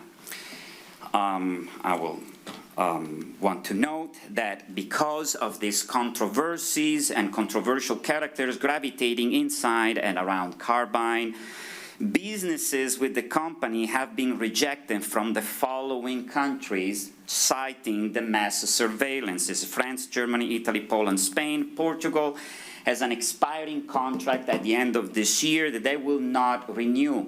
They will not renew it also because the EU is about to propose and list Carbine among those companies that are going to be sanctioned due to the involvement of the current genocide in Gaza and in Lebanon. Since its exemption, Carbine has used Gaza, Lebanon, Syria, and Egypt as testing grounds. How does Carbine operate? For next time, or when I send it to you, I made a little chart with the flow of where the data comes and goes. Very briefly, the pipeline. When an emergency call is placed, Carbine handles the live data. That is correct. Gathering real-time information, where you are, your IP, where your location is, what phone do you have, if can access to your camera, and therefore there is a link that you will receive and you can find it. There is a link. In this link, what happens? Because you're interacting with Carbine as a citizen rather than a paying enterprise, you do not sign a dense contract with them. You do not have in this link 30, 40, 50, 100 pages of what that Carbine is going to do with your information, but instead you will just simply tap allow or accept on the prompt, and you will agree to an abbreviated emergency interaction agreement. This agreement is governed by Carbine standard mobile web terms and so forth. Carbine stores the data at only 21 or 30 days according to the regulation, the local regulation. And that is correct. And that is the part that gives confidence, because the company says, well, I'm going to record everything that goes through this emergency call or this dispatch call, but I'm going to keep it only 21 to 30 days, depending what we decide, what the county here decides. The point is that Carbine, being purchased by Exxon. Now, in the same moment, there are two backups that are happening. One is going to Amazon Web Services right away, so Carbine backs it up. As the call becomes part of an investigation, what do you do after 21 days? Or what do you do after 30 days? If the investigation comes after 60 days, where do you find that data? That data is backed up.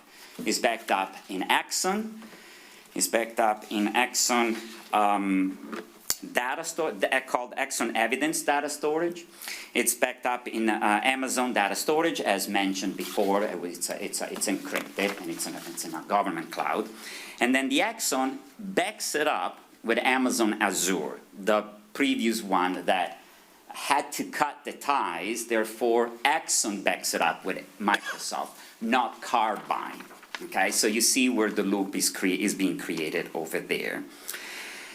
From Exxon, terms and condition, rather than sitting in a silo 911 dispatch log, this massive stream of light data automatically flows directly into Exxon Evidence and this cloud storage platform, where it is preserved for police investigation, reviews, and courtroom prosecution for 90 days. However, after that period, the data can be deleted, but only with the consent of the law enforcement, and on a written form. So once his 90 days are passed, the Rochester Police Department will receive a notification that that package of data expired. Do you want to let it go or not?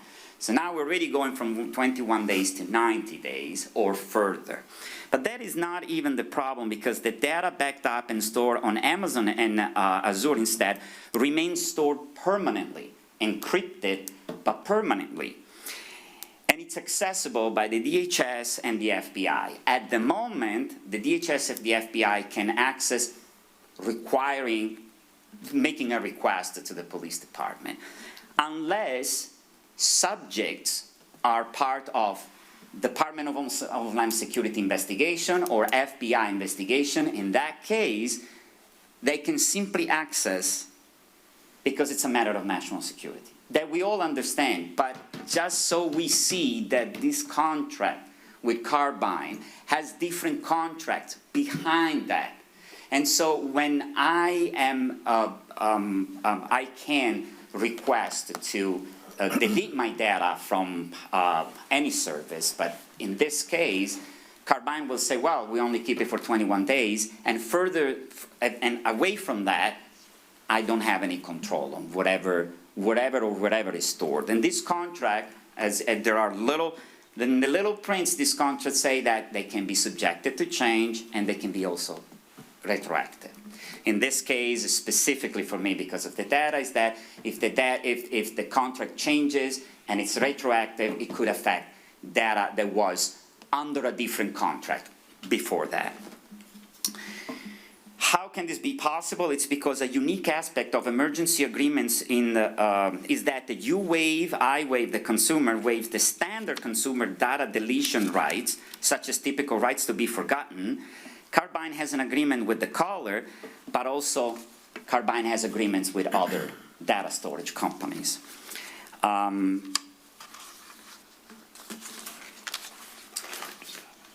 Enough with the tragedy and the doom and gloom of Carbine. I want to bring, at least the good part is that the statistics of Rochester Hills. Do you think you can sort of wrap it up in the next minute or so? Two. Awesome. The statistic of Rochester, I'm not going to go over too much. We know we are in a good community. Rochester and Rochester Hills are two good communities. Police Chief message from his Department 2025 annual report says, we are pleased to report the crime rates, particularly violent crime, are remaining very low, and so forth. I'm sure that you looked at it. I even highlighted where all the lowest crimes. What I want to bring here, and I'm concluding, is that the calls for service 911 non-emergency per this document are 12,000, and that brings it to 1.4 call an hour. So this software dispatches, especially for high volume emergency situation, that it could be whatever we can imagine.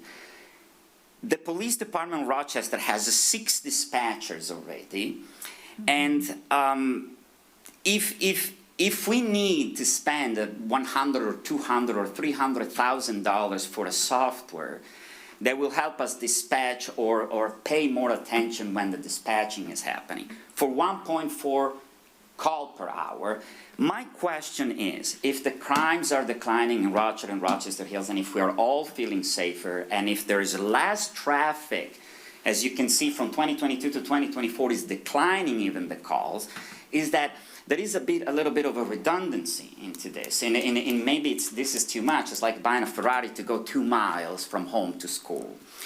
In conclusion, I want to look over this point, that I want to say that the Rochester Police Department should not be deprived by new technology. I agree with Chief George, should not be deprived by technology. The thing is here is we can choose, or we can look into choosing other similar company. For example, Everbright 360, it is Everbridge 360, is a company that is fairly similar to Carbine. It's an American company, minus the war crimes, so it as ethical choice, I would suggest this, and I'm closing. I suggest this. Because there is no urgency, given the fact that in Rochester Hills, crime and necessity for emergencies are declining and not growing. And because this is mandated on us, and there hasn't been any attempt to offering other vendors, my suggestion is either we delay it if it's possible, either we put in the pipeline to discuss about looking for other suppliers or other vendors, and because this would be taxpayer money, if we do this, if we delay, we would keep away from the, I would say, the non-transparency that comes from a company that it's that controversial. And I'll leave it here. And thank you. And if you have questions, my email, or I will share this and I send it to all of you. This has been fact-checked. It's not like that I came up with just reading or. Thank you. Right? Thank you so much. Any other discussion? Anyone? Council? Thank you. More comments? Oh, I'm sorry. Come on up, public comment. Really quick. Kane, 817 West 4th Street. First of all, some of the countries that aren't signing with Carbine aren't going to sign their new contracts with Carbine because Carbine is being bought out by Axion. They're signing with Axion. So the business level is still there, and so is the confidence. It's a name change. When our contract, or if the contract comes due from Oakland County, where it was vetted, the name will probably change when one expires. That is normal business. As far as breaches and information and storage, I went through umpteen hospitals in my career with huge breaches. I don't know if anybody of you remember when all the London hospitals were down, and we've had Beaumont down, Corwell down, Ascension down, Henry Ford down, and McLaren killed us, okay? But guess what? It's something sometimes that happens, but we have backups. We have ways to recover, and we did. Most of the public read about it, and then it kind of went off the radar, and that's just what it is. Everything is stored that we do now, and most likely stored for affinity. You drill down, you're going to find it without a problem. And my suggestion is right now, rather than hold anything up any further, please take the vote, and let's take it, because like I said, it's response time, and this is a subcontract on a master contract, and we're kind of taking it to the wire. Thank you. Council, motion. Council Member Hauser. Thank you. I would like to make a motion that we approve the City of Rochester Police Department to enter into a PSAP adoption agreement with Carbine, Inc., for all the reasons that I articulated at the last meeting. Motion by Hauser, support. Support by Salvia. Roll call. Jones? Yes. Bixson? Yes. Closser? Yes. Hauser? Yes. King? Yes. Salvia? Yes. Trent? Yes. All right. All set, Chief. Moving along to public hearings. Nope, no, we have no public hearings. Legislative deliberation, and I believe you're headed back up again, right, Chief? And we're going to talk about an ordinance amendment regulating e-bikes downtown. This is the first reading and introduction.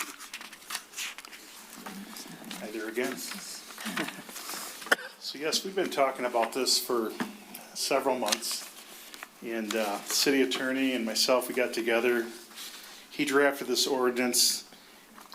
You know, the main thing is with this, it's about pedestrian safety and reduction of risk or injury. I think everyone knows we have a beautiful downtown area. Unfortunately, the sidewalks aren't as wide as we'd like them to be. You know, there's benches, there's planters, you know, there's businesses that extend, they have a couple tables out there, chairs, there's A-frame signs. So we've been receiving several complaints, not only from residents that walk up and down Main Street, but from the business owners. When they open up their door, next thing I know it, there's a e-bike going by at 20 miles an hour. And, you know, that could be dangerous. So, you know, the main thing is we don't want to pass out tickets left and right, because honestly, I don't even know. It's going to be very difficult to enforce this, but we certainly can educate people.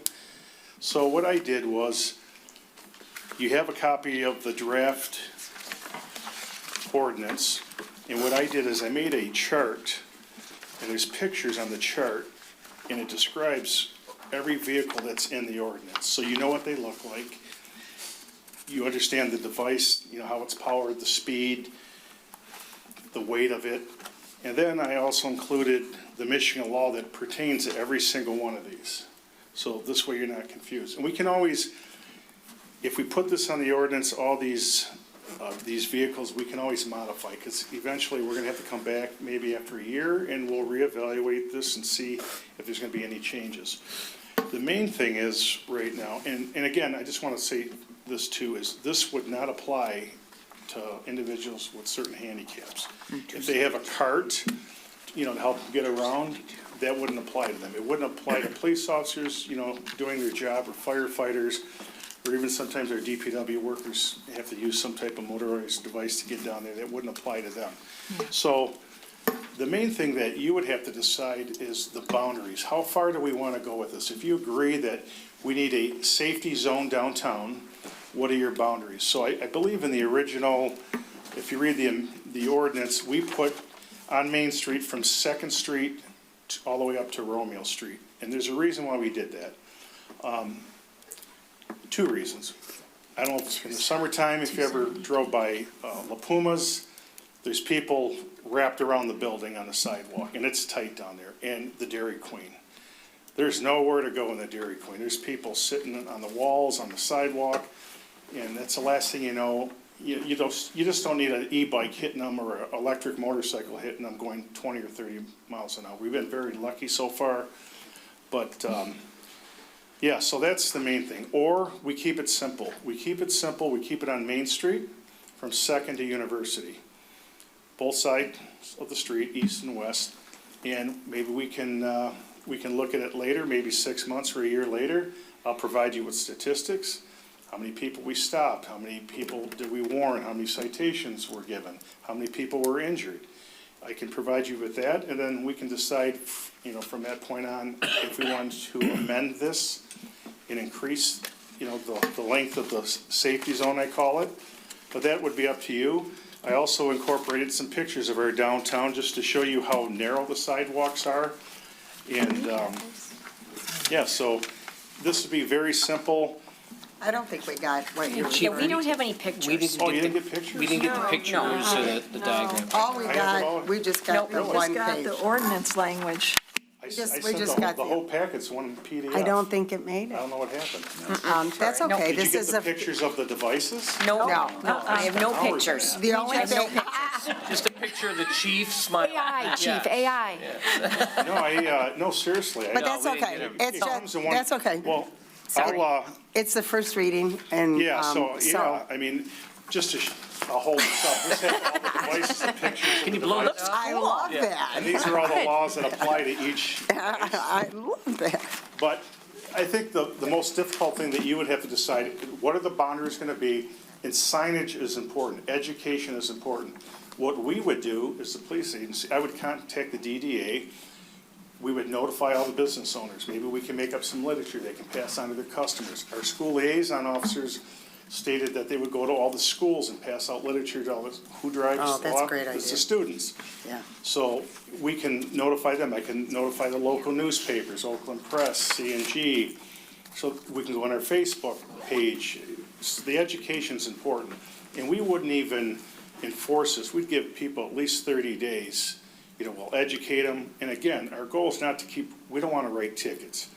But some people, I have to tell you, I personally watch them going 20, 25 miles an hour on the sidewalk and slapping the awnings, you know, the businesses. I don't need that. I don't need anybody injured down there. Or if we stop somebody and they don't want to identify themselves or they try to flee from us, which, by the way, it's, you know, trying to stop these e-bikes, especially the e-motorcycles, 90% of the time they flee. And we're not going to get into a pursuit. I don't want to get into that, but I think education's going to be key for this. And the signage downtown, that could be a problem because we have a lot of signs already. We don't want to clutter, especially when we start talking about social districts. That's more signage. So we have to decide how many signs, where you want them.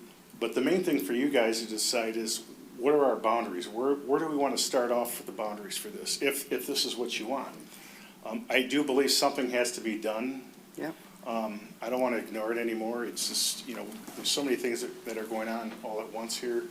A lot of good things, but this really needs to be addressed. And so that would be up to you to decide, you know, where you want to go. And again, we can always change it. Right. And I'll give you the data every 6 months. You can look at it and say, hey, we don't need to do anything. Keep it the way it is. Well, I think this is good that we're addressing this, and I think it was about 6 months ago that we even Yeah. started talking about Yeah. it. So thank you for all the information. I know that the council probably has a few questions, so open for questions. Councilmember Hauser. Sure, so thank you. I went through the ordinance, and I think we've all kind of exchanged other ones, and I submitted stuff from other cities. Personally, I'm okay with Second Street up to Dairy Queen. That stretch from University up to the Dairy Queen is really narrow. In fact, one of the residents who came here one time, Ms. Briskin, came out of Paint Creek Tavern and, you know, right by her. And then you've got the oncoming traffic coming by there. There's no guardrail, there's nothing. Something happens and that bike ends up in the car lane, it's not going to be good. My concern and question, because people have asked me, what about the park? Okay, because that's where, frankly, it's about 50-50. Downtown areas, and they say, hey, I've been walking the park and these cars or these bikes are just screaming by. Right. How, obviously, it's not part of it right now. Right. But is there any appetite again with us to maybe expand into that? But more importantly, is that something that the police wants to get? Because we can have the ordinance, if it's not enforced, it doesn't do any good. And I'm okay with starting it right now with this and then Yes. expanding and using it that way. But I would want that to be something to be considered, because I'm sure people are going to ask us, say, hey, it's great that you did it for the sidewalks, you did it for downtown, but what about the park? That's a great point, and this is going to be a step-by-step process. Let's see how this works out. That's fine. And I know we get a lot of complaints in the park, especially in the trails. And to be honest, again, the only one that's going to enforce the trails are seasonal officers. You know, they're on bikes, and some of them are just, you know, I'd have to get them a decent e-bike because they can't keep up to some of these people. Right. I mean, they just can't. But we can put, I've been on a million trails, there's no motorized vehicles allowed, but I don't know if we want to get into that. Some No. people, they need that, that's their livelihood. We're talking about people that drive recklessly. Yeah. That's You know, what, and if yeah. you're driving recklessly on a trail, you know, you can be arrested for that, you know. We can ban e-motorcycles and mopeds. I mean, those aren't even allowed on sidewalks. Those are street only. And you have to have certain endorsements, especially for the e-motorcycle. A lot of these kids are 14, 15 on an e-motorcycle. They don't even have a motorcycle endorsement. Thank you Okay. for answering And I the think that the ordinance was written in a way to allow that, to amend it, to add more areas. I Absolutely. think this is a great start. Yeah. Councilmember King. So, I like this, I think we need it. In terms of the distance, I don't like going past University. I think when you're talking about small kids on a little bike or on scooters, sometimes it's even harder for them to try to walk those things up the hill when they're little. I've been there, I've lived it for a number of years. You're not just talking on the La Puma side, you're then talking on the other side, going to the library. You're restricting a lot of people there, I think, by bike. E-bike is totally different. I just, this is everything though. We're not just saying e-bikes. Right. So, and I get bicycles downtown on that stretch from like, University to Second, any sort of, fast-moving vehicle. But that other area, I don't love restricting the bikes there. So my preference would be University. I think in terms of the fines, they do potentially get a little bit steep. Maybe if it's juveniles, if there's multiple offenses, I actually would like to see maybe some sort of community service requirement, something that means more than their parents writing a check. Yeah. I don't know, but just a thought. And then I think more of the issue, though, honestly, that I see personally, is the e-bikes and the electric scooters, especially on the trails and on the parks. And it's the speed of them. That's the biggest concern to me. I know that some of the businesses have raised the issue in the downtown streets, but I think what I see more, what I've heard from neighbors, is in the park and on the trail. Yeah, and a lot of this is gonna be discretionary. We're not gonna be Right. jumping out of our police car, grabbing a 5-year-old's bike. I mean, we don't want to be that. I mean, it's You don't all think about, that'd be good for the it's all public? about using good discretion. But what's nice is the summertime, we have foot patrols downtown and on the weekends when it's really busy down there. So our foot patrol officers can start educating people that are riding bikes or e-bikes, tell them what the new rule is. Our seasonal officers can also do that, plus they can work the trails. But The again, education's we're not gonna be tackling people. I don't wanna be that department, but there's certain people that, they need a fine, they do. I mean, some of them they just don't listen. Councilmember Clausen. So I have a lot of thoughts on this, so bear with me. I feel like we're early in the conversations. It's the first time it's come that I've been a part of the city council, so I want to get this out. So I first want to say that I hear the complaints, I hear the concerns. I've personally witnessed reckless behavior on our sidewalks involving bicycles, e-bikes, other mobility devices, and so I absolutely understand the pedestrian safety concern, and I absolutely think it's the right thing to do for us to do something about this. It's a legitimate issue in my opinion, but I think at the same time, it's really important that we think about this holistically and the approach we're taking, because this impacts safety, transportation, accessibility in our community, community planning. Like, this impacts a lot of different things. And so I think we've got to be really thoughtful about that. And so that's just my opening comments. When I hear an issue come before us from the public, one of the first things I think of is, what do we have in place today that could help address this? What tools are already at our disposal? And so I did a lot of research and saw some of the same Michigan laws that you referenced. And in my opinion, the state law already defines e-bikes. There's 3 classifications. Like you said, you've got the whole list. And a lot of those things that you mentioned are not allowed on our sidewalks already, right? And then even some of the e-bikes, there's only certain ones that are allowed already on sidewalks. If they go over 25 miles per hour, for example, they're not allowed.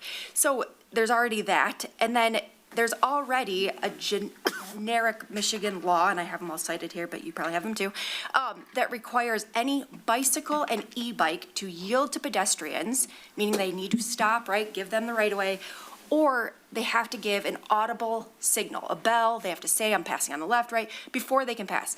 If this reckless behavior is happening, it feels like to me that we already have some tools in place today where we could be enforcing this. So you said this was brought up 6 months ago. My question is, what have we done since then to try to curb the behavior, right? That would be my first question. So understanding that too, I looked into the violations, like not only are these laws, but what can we do about them? Same thing, we can, as a local municipality, we can give civil infractions, we can already do citations for these people that are doing these things.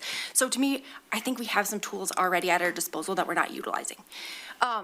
Then the second part is, I also think of, like, I can consider myself a health and wellness advocate, and I view bicycles, e-bikes, scooters, skateboards, all these micro mobility devices that we are talking about, right? This isn't just e-bikes we're talking about. It's all of those things with wheels, basically, in our downtown. Those are such important alternative transportation modes for our community, especially when you're talking about a small community that doesn't have a mass transportation system.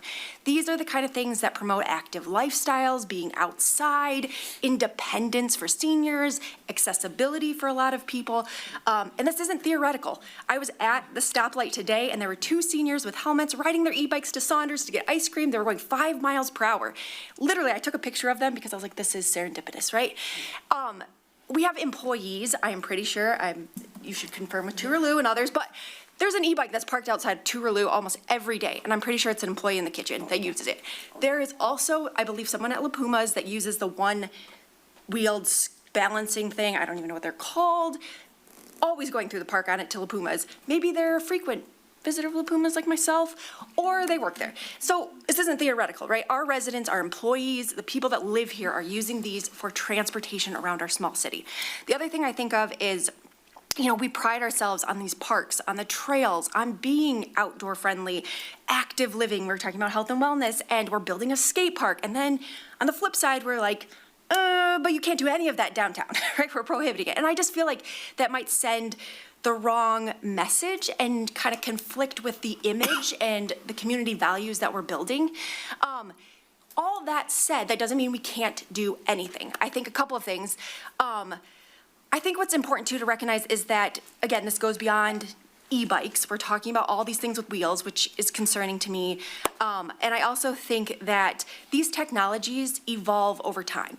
And you can try to list every device on your 4 pages, but you're not gonna list them all, right? And so you're going to leave devices out. So in my opinion, we shouldn't be focusing necessarily on the devices, but rather on the behaviors that we're trying to curb, right? And the bad behaviors and set expectations. And to your point, to me, that's all about communicating education to our public. And so a couple of things. I also think that, you know, good policy, when I think about public policy, as policymakers, we only have so many levers available to us to address public issues. And to me, prohibiting things or restricting access or limiting our residents to certain activities in certain areas is kind of that last lever to me that I want to pull, right? It's a pretty big step in my opinion. And so I think, you know, generally, I feel like good public policy should build in stages, right? And so again, I go back to what have we tried? And so I think you could even do, for example, a walk your bike campaign. We don't have to put an ordinance in place to promote walking your bike downtown, right? You look at the Village and they just put up A-frame signs that say, please walk your bike when in the Village. There's no policy for that, right? It's a shopping center. They don't have a policy like this. So it's just them asking people to do it. We could try that and see if it works before we prohibit all of these different things from being downtown. And I also think there's a lot of outreach we could do. Like I said, these are actual residents using these tools. So we could do a mass mailing. You know, we could partner with some of these, like I said, I know that some of these folks are coming out of Great Oaks. I live on Ludlow, and the Rochester Place apartments. Like, we could contact them and say, hey, do you have any way to, like, send information out to your residents? You could partner with the DDA to talk to their employees about safe behavior on their sidewalks, those kind of things. I feel like that's clear community engagement and outreach that we could be doing. Some other things, and sorry, like I said, I feel really strongly about this one. I also think that one of the, I think the biggest concerns too to me is like when you put in policy, again, going back to good public policy, and we're gonna prohibit certain activities from downtown. As a person, my first instinct would be, so where do you want me to go? How do I get through downtown then on my bike? And we don't have an answer for them, right? And so I think one thing that we could do as well is develop, right, bike paths. And so I know we've talked about this, and I have mentioned it to Nick, I think, before in the past too, about bike paths. And Main Street makes no sense, right? The feasibility, it's tiny. There isn't room for a bike path. Totally understand that. But Walnut Street is parallel. Could you put a bike path on Walnut Street? I don't know the answer to that. Maybe it's too small as well. There's a lot of smart people we could engage, smarter than me, that could help us with that. And if we can't do a bike path, then you could also do something called an alternative or a preferred bike path, so that while there might not be a bike path on the road, we could put wayfinding signs to direct that traffic on Walnut on the sidewalks. And again, educate folks that that's the preferred bike trail to get through our downtown, to get to the farmer's market, all of that. So I just think we can put in these rules, but if people don't understand what they're supposed to do, where they're supposed to go, and have an alternative to get to work, to get to these locations, they're gonna keep doing it. It's kind of like speed limit signs. We can put them out there all we want, people are still gonna speed, right? So how do we make this as safe as possible for our community and include them in the way that they wanna get around and can get around, but also, like I said, safety for them and safety for pedestrians as well. So I just think that, again, there's probably a phased approach that we should take to this. And then I also think that if we are, I'm one of 7 votes, so if everyone feels like we're already on this lever to prohibit it downtown, that's fine. But then I would want to see an implementation plan, like you said, that is, here's the education, here's who we're gonna partner with, here's when it's gonna go into effect, here's how it's gonna go into effect, here's the alternative bike paths we're gonna design so people can get around our downtown safely, because they're not gonna stop using those things. So that's some of the stuff that I'd wanna see. And then my last, I shouldn't say last because I'll probably comment on something else, but my last thought on this for my opening remarks is that Councilmember Salvia and I have been talking about a Health and Wellness Commission, and I think this actually fits perfectly into maybe the first project for that commission. I think it is something where we need a dedicated team of people who are driving this forward. Because like I said, this shouldn't be an easy thing, like, oh, we're just gonna prohibit it. It should be a thoughtful approach, and we should have a bike system, a transportation system in our community, especially with all the parks that we're surrounded by and trails. And so I think it's something that the Health and Wellness Commission could tackle and continue to build on. It would just be, again, like a dedicated team doing this, and so that would be another idea too. I'll pause. Oh, wow. Councilmember So I get to jump in after that? Oh, my. All right. So, love all the thoughts. So the way I see this, I see there's 3 issues. There's the downtown, there's the streets where I see them all the time. There's a group of three guys, and I don't know what they are. They're motorized, they do wheelies, they go really fast. And I know a lot of residents are very concerned about those. Those are everywhere. I don't think this even addresses that. That is a concern. And then the parks and the trails. So I see them as 3 separate issues. I would like to first start on the downtown. My thoughts initially were to kind of look through this ordinance, and for the second meeting, I call it the second bite of the apple. Second bite of the apple, I wanted to hear the implementation plan. Like, what are we going to do? Because we have to communicate it. Otherwise, people don't even know that they're not supposed to ride their bike. My question on the map, or the areas, did we consider starting it at the bridge or right at First Street? Because what about like the Giorgio's area? And I mean, to me, that's as congested as any other area. And then my second question on the map is, it says here sidewalk extensions within the corridor. Does that mean 4th Street? Or does that just mean when you're crossing Main Street? Like, what do we mean by that? I really want a map. Sidewalk extensions, I don't think that wouldn't apply to the cross streets. No, because it would stop at essentially the building fronts along Main Street.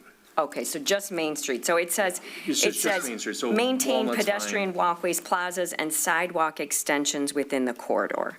Yeah, I You mean, like I'm seeing crossing the like, street? Is that what sidewalk extension? yeah, well, that, or maybe even I'm just visioning, the Rochester Plaza, like that goes in a little bit, which is probably not. Walk through that? Like an alcove or Some something. little alcoves, Yeah. the desert oasis I can see. I mean, you'd have to make it quick, but I'm just trying to think of what. Okay, so not the side streets. No, this That would, was, this no would one was stop- thinking the side streets. Nope. Okay, good. Because again, I think it's very important that we do have mobility and ways around. Right.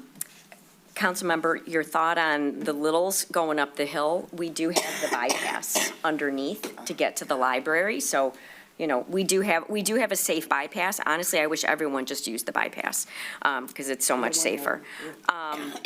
So I guess I'm in support of this, but I really need to see the implementation plan for all of the reasons that Councilmember Clauser mentioned. And I am concerned about the other 2 issues, the streets, and then what do we address regarding the parks? And then my last comment is, overall, my thought on this is all about public safety. The number one thing we do as a city, as a council, is public safety. And so we have to keep people safe to the best we can. You know, and keep in mind, Councilwoman, the vehicles, you have the ability to modify, if you want bikes on the sidewalks, that's fine too. It's what you want. This is just a draft, you know, a guide. You can pick and choose what you want and what you don't want. If it's just electric vehicles only, then we'll focus on electric vehicles. I think that's confusing. I mean, You know, and it's hard to enforce, but It's just like, I guess it's a way to kind of negotiate a little bit. I hear you.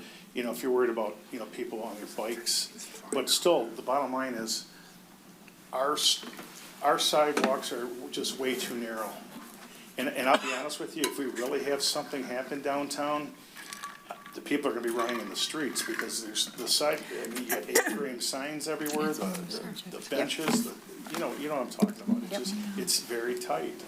And, you know, and having a bike come by at 15, 20 miles an hour, and you have a foot on each side of you, that's dangerous. And most of these kids, they're supposed to give an audible and say, hey, on your left, but they don't. I go on trails too, I walk and once in a while, someone will say, on your left, or ring a bell, and that's great. But a lot of times people have, you know, their ear pods in and listen to music, they can't hear anything. So Chief, why second, not first? Because it's based on the complaints that we get from the business owners and citizens. These are the complaints, this street, this street, this street. I haven't heard anything about First Street, except speeding cars on First Street. But the guy who came, oh, I'm sorry, I didn't mean to speak out of school. Do you have the No. floor? No, Councilmember Salvia still has the floor. I'm sorry. And So we're complaints. trying to make this, again, as simple as possible. Once we start adding this street and that street, that's where it becomes more complicated, and that's what makes people more upset. I say start it slow. Let's see what we can do. You know, if you want to go to university, that's fine with me. That's from Second to University, that's not that far of a distance, and that's. I think want to go that's reasonable. second to what you suggested, Yeah. Romeo. I'm the second to Romeo, lady. I wanted to know, agree could we with go that. south? Okay.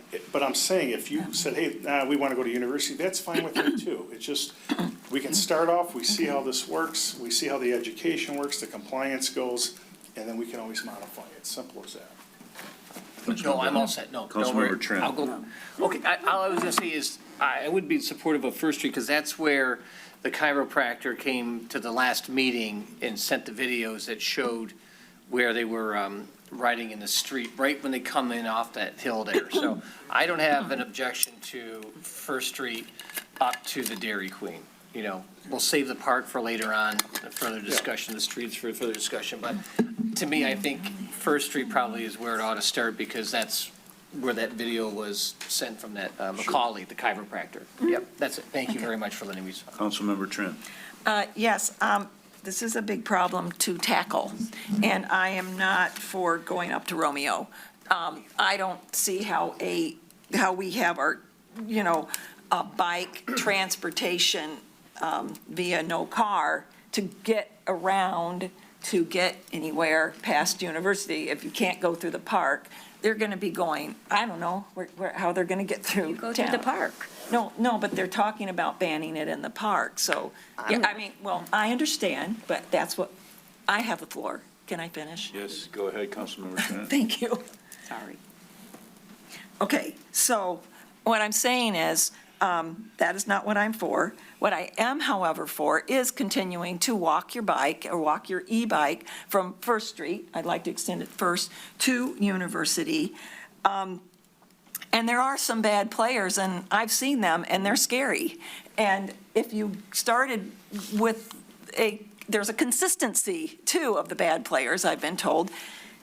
If this ordinance helps do that, I'm for it. But if you can write them tickets before this ordinance is put in, like tomorrow, then I'm for that as well. Because we don't have bike paths and we don't have a real map of how to get around downtown, I think that's a problem for people who use this for transportation and are trying to get to work another way. We don't have mass transportation. We we only have one mode, and as you restrict and restrict, how do you make it safe, but also make it, I think, fair? And so that is my input there. And so, I mean, the Michigan Trails and Greenways Alliance published an e-bike toolkit specifically to Michigan communities facing this exact issue. Communities that have led with signage, education, and behavioral enforcement rather than jumping straight to bans, they're seeing real results. And Traverse City is a good example. Talk about a city that has a lot of non-vehicle modes of transportation. I was told directly that signage, consistent enforcement, and public education working together is making a difference there. And I have to be honest, and I'm not being critical, I don't think there's been, I would say, none at this time. So I am not one to just go to blanket this and then, then because we haven't tried anything else and other communities have. So I really appreciate you bringing this forth. This discussion we tabled, I was here months ago, and because it's a long discussion. So thank you again, Chief Rohib, for getting ahead of this. You brought up some good points, and that's another option too. Put out signage, no enforcement, just signage, please walk your bikes, we can see how that goes, And again, that comes with education too, and we'll have to have the DD, they're gonna be a big part of it in the schools, but there's numerous things we can do. It's just, but again, I'm just concerned of the widths and the number of complaints we have been receiving. Totally. It's months of complaints and. Yep, yes, and that's why we were here before. Yes. And that is you trying to tackle big problems Yes. now, so I appreciate it. That's some very good options. Councilmember Clauser? So given the Michigan state laws that already exist, can you explain why we're not giving citations now or why we're not for reckless behavior? Well, again, our officers, I can't even count. I can't tell you how many times that we approached somebody on an electric motorcycle or e-bike and they flee. They just take off. And it's not like you can see a license plate on an e-bike because you're not required to have one. It's just, that's the mentality, the culture. There's gangs. I don't know if you ever, there's some of these e-bikes, there's gangs of 15, 20 kids on these bikes. And, you see what's happening in Pontiac, in downtown Detroit with teenagers taking over. It's just one of those things that it's not simple, especially when you have two officers on duty. We see somebody on an e-bike on a sidewalk, he would have to travel 4 blocks down and wait for them, and hopefully they'll stop for him. That's why I think the foot patrols will be a little bit more effective in the summer times when the traffic picks up down there. But it's not as simple as you think. A lot of times people will drive recklessly, but we didn't observe it. So the witness, we'd have a witness, they would have to testify, write out a statement and testify and go to court. They don't want to get involved that way. So if nobody observed it, then it didn't happen. So that's some of the issues that we have. So just a couple comments on that. Even if we put this in place, they can still flee. That's not going to change. So that's not going to address that, of why we're not doing it today. The other thing is, I think the gangs might be theoretical. I don't know of any gangs we have in Rochester. So trying to keep this, focused on our community. The other thing I'm struggling with is it seems like the comments you're making are very centered around kids and teenagers specifically, and I'm not sure that's the best framework for public policy. I think we should be careful about crafting the words. You said kids a couple of times when you talked about this. You said kids are gangs. They're right. So we need to be careful, I think, too, of excluding demographics in our residents too. I think, again, this is kind of counter to the skate park we're building, in my opinion. Now that how do you get from the skate park to the store? Right, if you're a kid and you're a teenager that wants to be out shopping with your parents or something, if we expect them to pick them up and put them in a backpack, is that, I just, again, I don't want to focus on, I don't think this is a youth issue, I guess is what I'm saying, and I don't think we should focus it like that. I think we just need to be careful on how we frame some of this. But from my personal knowledge, I'm observing young teenagers, not older adults. That's my personal knowledge. Now, another officer may say something differently. But overall, the law is the law. I mean, I don't care how old you are. If we're going to enforce this, whether you're 10 years old or 50, I mean, if you're violating the law, we're going to stop you, we're going to talk to you. You may get a ticket, you may not. It all depends what you want. I'm not here, I'm here because all the complaints I've been hearing, and, you know, that's my job to come up here, and plus some council people wanted this too. So my job is to present this to you, and what's nice about it, again, you can craft it any way you want, and I will agree with anything that you want to do with this. You know, the boundaries, if you want certain bikes on the sidewalk, if you don't want, if you just want signs, please walk your, I will support anything that you want. I want to make, again, I want to make this simple. Councilmember Salvia. Yeah, I guess my question would be for, I don't know if it's for the chief or the mayor, for administration, but I guess what I'm hearing is how do we get to some sort of communication plan or rollout? Because it sounds like there is pretty strong consensus that we want to see that. I don't know that we're ready to go to that. I mean, how do we go about getting that? I mean, because I don't want to just punt this down the Right. road and it's Christmas when we're talking about it again. I agree. I mean, again, the education is instrumental in this. We can put something on our social, we have our social media site, we have 30,000 followers. We use the city's website, we use the school system, the DDA, the library, OPC, I mean, there's different organizations. We can reach tens of thousands of people and say, hey, this is what's coming down the pipe. You know, we'll give them ample time, and then we'll see how it works out after that. You know, it's gonna be based on statistics. But this may work, it may not work, I don't know. I mean, we have 1 million ordinances, and a lot of them we don't even enforce because they're just there, you know. Councilmember Plaza. So, just another comment, I love all the organizations that you named, because I think that's exactly who we should be collaborating with on some of this stuff to get the word out on this. I think, you know, my recommendation too is, I prefer I know we want to move it to a public hearing, and I'm not opposed to that, but before we actually pass this ordinance, I'd like to see us try other approaches first. I think the outreach and education is huge, the Walk Your Wheels campaign, whatever we want to call it, and thinking about how we partner with all those organizations would be a great first start. And then I think maybe in parallel, we start to think about the maps and the signage and the wayfinding and the alternative routes we want to direct people to, so that when we get to the ordinance passing, people are already aware of where else they can go and what else they can do before we put this in place. And then my last comment is just, again, when I was downtown today, because I was so keenly aware of this issue, I took a picture of the seniors on the bike. I looked to my left, there was a kid on a skateboard. Down the road, there was a dad and a kid on a bike. So residents do this, and it breaks my heart that there's a few repeating bad actors that are gonna ruin it for everybody, right? And we're all gonna have to like walker bikes. So that's just another thing to consider. We're a small town. I feel like I said, we have tools right now that we could use. I think we could try to communicate out and also hit those bad actors to say, hey, you're repeating this. We can already give you a citation. In the meantime, let's do the communication. Let's start developing the alternative routes, wayfinding signage, maps, and then come back to the prohibition would be my recommendation on how to move forward. So, two things.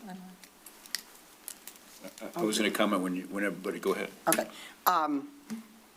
So my thoughts are, I'm a bike rider, and I just go down the alley. So I feel like there's other ways to get through downtown. I think everyone knows my opinion of downtown and the signage and the outdoor dining, and even walking my dog, it's hard to get through downtown.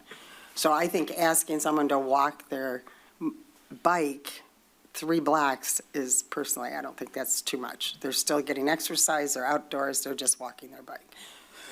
So for me, I feel like the ordinance would be a good way to go. Signage on the sidewalk, because we cannot have, I don't think, more signs out.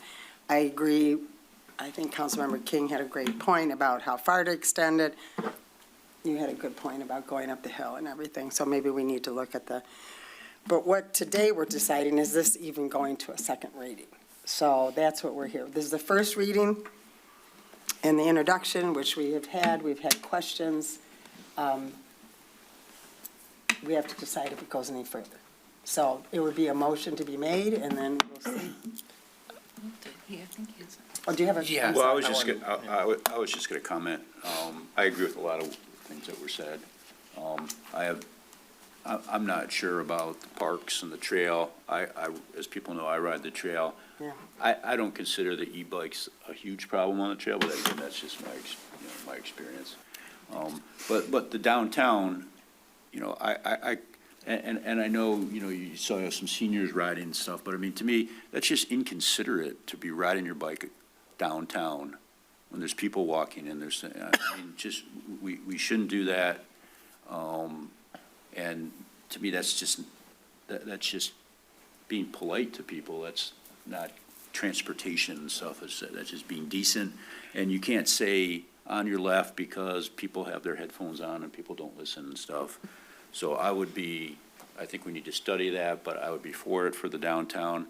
And I have to say, I'm a little surprised, Chief, when I hear you say, well, we can't stop this. It's like, stop it. Someone's speeding. I mean, I understand what you're saying, but it sounds like, well, we can't do that. Well, yes, we can if we want to. So, I mean, I think that's something that if we want to, we have to say to the chief, we want resources there to do that, because we can't, to me, we're saying, well, we go up to them and it's on 4th Street and they'll just go away, so there's nothing we can do. I mean, I don't really want to hear that. I want to hear that, if there's bad actors, we're doing something. So that's kind of what I'd like to see, and maybe there's a plan that you need to do that. And again, I understand it's hard and stuff, but, if we say you shouldn't do that, you can't do it. And we do confront people, sir, we do.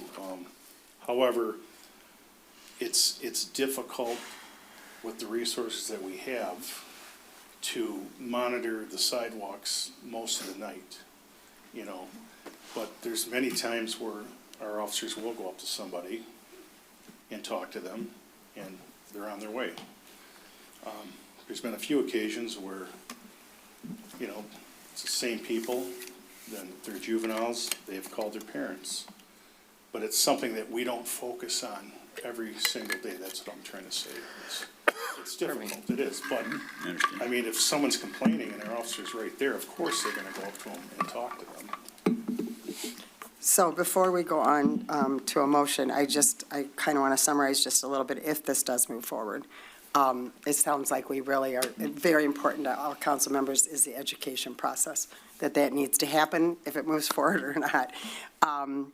And like the rollout, I think what Councilmember Clauser said was great. Like, what are the steps to let the community, who are we partnering with? How are we going to get the word out that you can't ride your bike downtown anymore? So I think those are two important steps. And with that, is there, yes, go ahead. Councilmember King. So I was just gonna kind of, I guess, build on what Councilmember Clauser had said. If we have state laws today, there's nothing prohibiting us from enforcing. It sounds like enforcement is the issue, and I think we all talked about that before, that enforcement's gonna be an issue, whether it's in the downtown or on the trails, just because you gotta be there to catch it, right? But we can be doing this stuff without an ordinance. Yeah, we can. And I think no matter what, whether we have an ordinance or not, we should have signs, whether they're painted on the ground or they're on the crosswalks that say, please walk, either you have to walk your bike or please walk your bike / scooter, on Main Street. Like that's an easy, we could fix that tomorrow, having some signs, maybe next week. But. Yes, I'm sorry, City Attorney. So I hear there's state laws and we can just adopt them. That doesn't cover, the state laws don't cover everything in here. So. What's not covered? Which parts of it? So regular bikes. Regular bikes? So regular bikes on sidewalks isn't prohibited under state law? It is. I can give you the citation. Bicycles and e-bikes. Typically it's left up to the city to address their own The sidewalks. same ordinance gives cities permission to put something additional in place, but the state law says bicycles and e-bikes, and then they define e-bikes, have to give pedestrians the right-of-way, and they have to give the signal. And if they don't, local municipalities, they don't give a penalty or consequence. They don't give a penalty or consequence, but they do say that municipalities can give violations and citations and civil infractions. I'm not sure why you're shaking your head. Because he's talking about something different. This is prohibition. The state law This is doesn't not- right. prohibit. It But just we- says but that what I'm there's certain saying is- things they have to do properly, right, to give notice and everything like that. Yeah, I guess I'm saying, like, instead of just we can be out there doing something today about it. We can be giving civil infractions. We can be ticketing people and giving them citations for driving reckless, for not yielding. If they're going by at 50 miles per hour, that's reckless, right? You can give a DUI if someone's on a bike, right, and they're driving reckless, can't you? No. Or you can, you can't. It's You not a can't pull It's not a anyone motor over. vehicle. Okay, So well, there's certain, like unicycles. That was probably a like- bad example then to throw in. No, it's Let's fair. go back to the e-bikes. So you can though, right, if they're driving, if they are not yielding pedestrians, you can give them a civil infraction. Councilman Clauser, I'm not trying to argue with you. I'm just telling you that everything that's in here isn't prohibited by state law. That's all. I agree completely. I agree completely. You're right. This is a prohibition, and I'm saying we already have things though that could be curbing the behavior that we're trying to get at. So like, I guess I'm just saying that like, we already have tools that we're not using. And if this came up 6 months ago, you talk about data, where's the data? What have we done? How many people have we talked to? How many complaints have we got? How many incidents have been reported? How many accidents have we seen? I mean, I could go on. You know, you said you could tell us in a year from now what's happened after we put this in, but we could also be looking at that data now to inform good public policy too. There's a lot of unintended consequences. I also researched this and how many cities do it. It's actually pretty rare that they prohibit this stuff on downtown sidewalks. There are probably a handful, 10 that I could find that actually prohibit it, but again, they're very concentrated, things like that. I know Royal Oak's done it, Monroe, downtown Detroit has some of it, but a lot of cities do it, Traverse City's doing, and signage, communication, education, and using the tools that are already available through the state law. I'll stop. Okay, so I think we're back at, do we want to move this to a second reading? And would that be public comment that night? Or just a second reading? It's Is there any- always, it would, It's public public comment, comment, it would okay. always be available. Okay. Not a public Clarify, hearing. just to clarify, so we, Okay. Yeah. just to Councilmember Trent, clarify. I'm so sorry. No, that's okay. I'm fine. Yeah. So just to clarify, we're absolutely prohibiting anything from First Street to Romeo. They can't even walk it. Is that what No, this? you can walk. Okay. That's what I thought. I just wanted to make sure that the audience and everyone understands. But in this, moving it forward, some We're of not us are. voting on it happening. Right, We're but just we're moving to more it forward, discussion. even though I am not for moving it forward to Romeo, so Well, no, I don't think we're deciding that it's Oh, Romeo. okay, I just feel want to like that clarify. Okay, that's what I'm trying to clarify. What are we doing? The sense I have from council is that it wouldn't be to Romeo. That's a decision Okay, we need to that make. is- I feel like the council's leaning towards university to, This is, they discuss First Street, but just downtown, not going up the hill to. I got you. This is just, this doesn't have in here, because It I doesn't have didn't the see it. specifics, I didn't yeah. see it to Romeo in here, so, Yeah. okay, I just want to clarify, I'm not, Yeah. I may be getting this right. Okay, thank Yeah. you. To that end, I will make a motion. May I? Yes, you Yes, may, okay, just to keep this going here. So I'll make a motion to move this first reading to, I guess I would make it the Second second reading. Yeah, this is the first reading and introduction, so I would make a motion to have this moved to a second reading at the next available meeting. Motion by Hauser, support? I'll support it. Support by Mayor Pro Tem, roll call. I'm sorry, Oh, I'm sorry. Oh, yeah, no? Before you take a vote, the downtown, as it currently sits now, it does say to Romeo. Oh, So, okay. so you could, so either. But we're not voting on the ordinance. Correct. So either you can say in the motion that I move this ordinance forward from First Street to University, or you can have it as is, and you can always change it at the end. You can decide when you actually go to move it for approval. You can, if you don't like the boundaries or whatever, you can have it there. So it really, either way, if you have a preference, like you don't like this, whoever made the motion could say, I make a motion to, for first reading introduction from Second Street to University, if that's the preferred. Mr. City Attorney, my view is that that's a discussion that we would probably have at the second time. So just, to get this to the next level, then we can debate whether we wanted to start it at First Street, end at University, or we want to keep it at Second, go to Romeo, whatever it is. But this is just to get it off this point to the next point. And at the next meeting, we would discuss the parameters, the brackets of where it starts and where it ends. Yeah, So I'm to- okay with the motion I made. And to just clarify, we're not voting We're on the not- ordinance tonight. This is just a voting to have more discussion. Correct. Okay. I have a question about the motion. My understanding is we usually move things to a public hearing, so this is not a public hearing, it's just gonna be another discussion? That sounds good. Correct? May I clarify? Yes, city attorney. Zoning ordinances have a public hearing set. So there's two things, public comment, there's always public comment available at anything you do. Yep. Public hearing means, that's just for zoning ordinances. And that would go in a newspaper and that type of thing. So so a regular code ordinance doesn't go set for specifically a public hearing. But then So we maybe don't have explain to what- have a public hearing at all on this? We can just pass it without notifying the public? Well, your agenda does that, but there's not one that goes in the newspaper, if that's what you're asking. Can you just maybe, this is in general how an ordinance works, correct? Sure. So maybe explain. So there's two types of Please. ordinances. There's zoning ordinances and regular ordinances. Zoning ordinances have to go through planning commission. They go through a consideration, they set it for a public hearing at the planning commission, and at that time, the planning commission can decide whether to move it forward to city council for consideration. Zoning ordinances have to go to planning commission. All the other, everything that's not in the zoning code is just a regular code amendment process. All that doesn't go to planning commission. This just goes through, there's discussion. If and when city council wishes to move forward with an ordinance amendment, the first action is to move it for first reading introduction, which Councilmember Hauser just did. And then it gets set for another meeting. There's always public opportunities for the public. Anybody can talk on any agenda item when it's up for discussion, but there's not it doesn't get published in the newspaper like a zoning ordinance would. That's really the only difference. Councilmember Salvi. Thank you. So I think this is the right term. What is it, a friendly amendment to the motion? Like if I want to add a condition to the motion, what do I say? What do you want?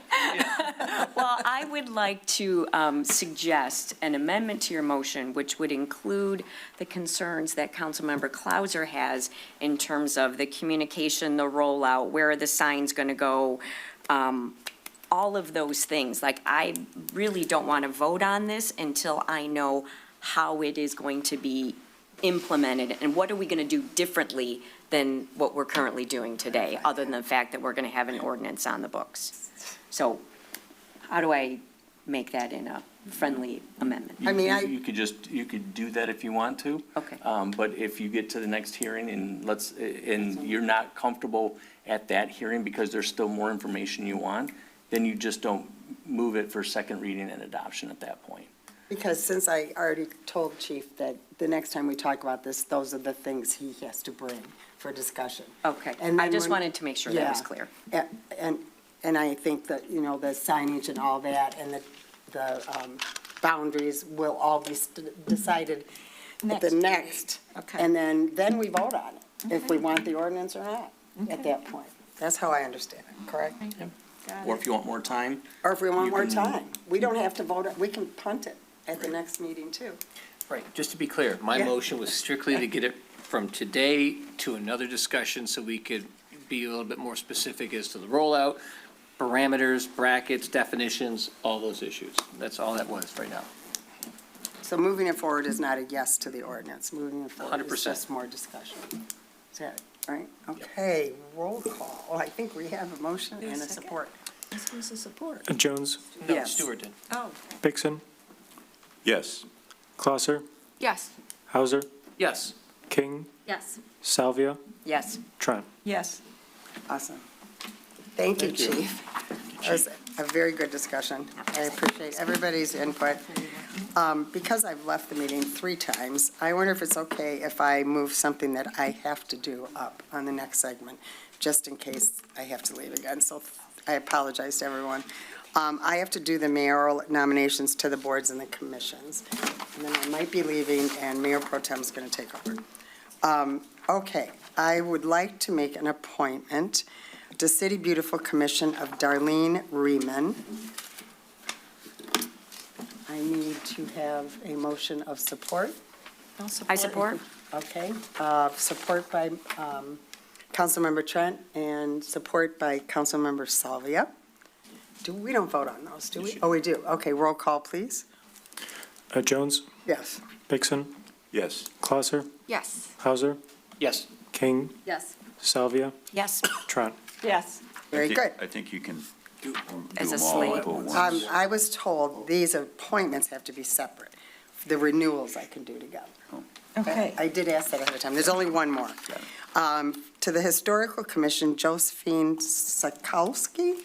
I would like to appoint her to the Historical Commission. Do I have a motion? Yeah, a motion to by support. Trent. Do I have support? Support by Mayor Pro Tem. Roll call, please. Jones, Yes. Bixson, Yes. Clouser, Yes. Hauser, Yes. King, Yes. Salvia, Yes. Trent. Yes. All right, I'm going to do all the renewals together. I am appointing, or renewing, Brownfield Redevelopment Authority, Scott Ronan, Cemetery Advisory Board, Beth DeFranco, Cemetery Advisory Board, Jack DeFranco, Cemetery Advisory Board, Susan Eaton, City Beautiful Commission, Tammy Byers, Downtown Development Authority, Lisa Germani Williams, Historical Commission, Lynn Anderson, Historical Commission, Donnie Sekowitz, Parking Management Advisory Board, Jana Yezik, Tree Committee, William Thomas. Do I have a motion? Make a motion for all Motion of those? by Salvia, I'll support. support by Trent. Roll call, please. Jones, Yes. Bixson, Yes. Clouser, Yes. Hauser, Yes. King, Yes. Salvia, Yes. Trent. Yes. Okay, I'm going to go to the next one, and I will probably depart. We are going to now do reports and regular business. Jason Warner's going to come up and talk. Am I right? Yep. Yes. Okay. Oh, sorry. Consideration, Yes. I jumped down. Okay. Consideration to approve the Kiwanis Area Playground Municipal Park, and it'll include demolition of the existing playground, replacement of the playscape equipment, and installation of new surfacing. And I know we've had two council members, Clouser and King, who have been involved in this, so if you guys want to speak up at any point, please do. Take it away, Jason. All right, well, I was hoping to have access to control the agenda there, because I had pictures in there, but. Oh, yeah, there's a lot of Tell Megan to pictures. scroll Yeah. So, up. Meg, can you scroll up? We're looking to What page page? 274. Scroll quick. All right, I can start while we're Sure. doing that. So thank you, Mayor and Council. So the Kiwanis Area Playground refurbishment, we discussed this at the December 2025 meeting, and had some discussion on the playground equipment. So over the last few months, I have contacted several different manufacturers and dealers, and with the mayor's help and council members Clouser and King, we have selected Play Environments Design and the Playcraft manufacturer. We have two options. So during early budget meetings, we were targeting a $400,000 project. During budget discussions, we kind of narrowed that down to $350,000. Prior to narrowing it down, I already had a proposal for option 2 here. That is $376,204.10. The rep has narrowed that down to the budget of $350,000. So it would remove a few pieces of the original design, the $376,000 design, which would be the rock wall, and it would be the jumper piece that is on the left side there of the 5 to 12-year-old play structure. Do you want to go to the next page, maybe? Megan, can you go down just one?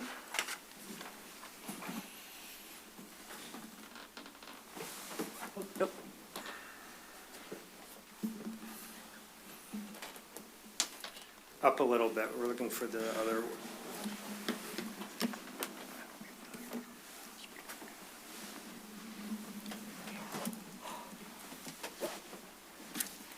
So that's the rock wall. Yeah, stop right there if you could, Megan. Thank you.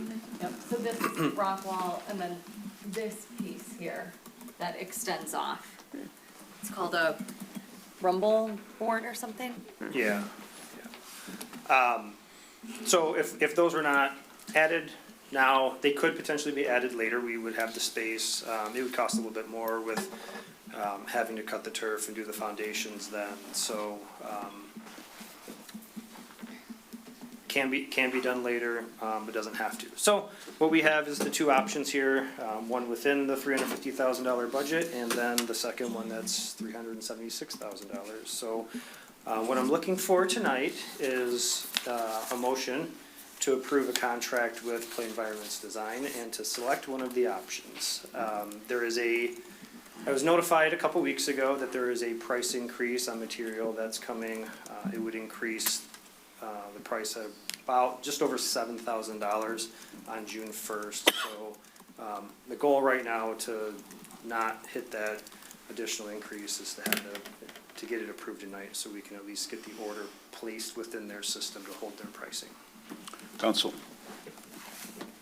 is there a motion? Is there discussion? So I'll just add, I think Jason reached out to maybe 7 playground companies. We were trying to do something a little bit different, a little bit unique. We were going for a nature theme with the colors, but really wanted to include climbing elements. So that tall geometric tower, you can get to it a couple different ways. You can enter from the bottom and the kids can climb ropes within there, and they're layered and structured so you don't just have the ability to fall from the top all the way through. But you can climb up through there. You can also enter in through this shorter tower, go up kind of like a ramp that has some rock wall, climbing holds, and then come in through kind of that tube that attaches to it. So it is more accessible. And then you have the slide function down. You've got that rock wall with the netting in between, and even in the 2 to 5-year-old section, it has a lot of climbing features. So I think even bigger kids would kind of have some fun in there too. So this was one that we were able to get more of those types of features, but also balance on the budget. There were some that we really liked that just were not within the range of what we were, working with. So we were excited about this, and thank you, Jason Warner, for all the work that you did. Councilmember Trent. Yeah, I really like this. I think it's a great difference between what you had before, what we had before. I know even though they worked hard on it, I like this version better, and I really like the climbing aspects because I know my youngest daughter loved to climb, and she would have loved this. And there are other features in the other parts as well, that it just has a lot of climbing, and I like the colors. I think I like the nature theme, kind of the nature color theme as well. So good job. Thank you so much. Is there a motion? Councilmember Klauser. I'll motion, but also just want to say thanks to Jason and Councilmember King. I think, like we said, we were trying to go for something unique, different, a little bit more natural. Jason reached out to, 7, 8, like you said. And I think we got to a really good place, given the budget and the constraints and the maintenance and all the other things that we were running into. So it was a great project and great working with you guys. And I will make a motion to move this forward, to approve it. Do I need to say more? With the additional components, because I really think the rock wall and that little swing thing add some of that uniqueness that we were really looking for. And so I would add those. That would be my suggestion. So 2.1? Yeah. So motion by Councilmember Klauser. Is there support? Support. Support by Councilmember King. Madam Clerk, the roll. Mr. Clerk, the roll, please. It's okay. Bixson, Yes. Klauser, Yes. Hauser, Yes. King, Yes. Salvia, Yes. Trent. Yes. Thank you, and I apologize to the city clerk again. It's okay. Next is the consideration to approve the pavement to perform milling and overlay work on Letica Drive from the Second Street Bridge to Parkdale utilizing funding through the local road improvement program. Mr. Warner. Yes, thank you again. Yeah, so this is the LRIP for 2026, Local Road Improvement Program. The city is eligible for $30,000 and I think $16 from the county. Minimum project cost of $60,037. So, and it also has to meet statutory requirements, MCL 123.872, basically to encourage and assistance to businesses to locate and expand within the county. So the application is due on Thursday. Working with Nick and Jason at DPW. Titan is one of the three paving contractors that we've worked with over the last couple of years. And they provided a proposal to mill and repave Letica. There is money in the major roads budget line item to cover the city's cost of that. So the plan would be to pave from the Second Street Bridge at Elizabeth, the dead end part of Elizabeth, all the way up to Parkdale. So all of Letica there. So I know we saw a little bit of deterioration over the winter. And when it was cold last winter, there were several areas that had heaved, so.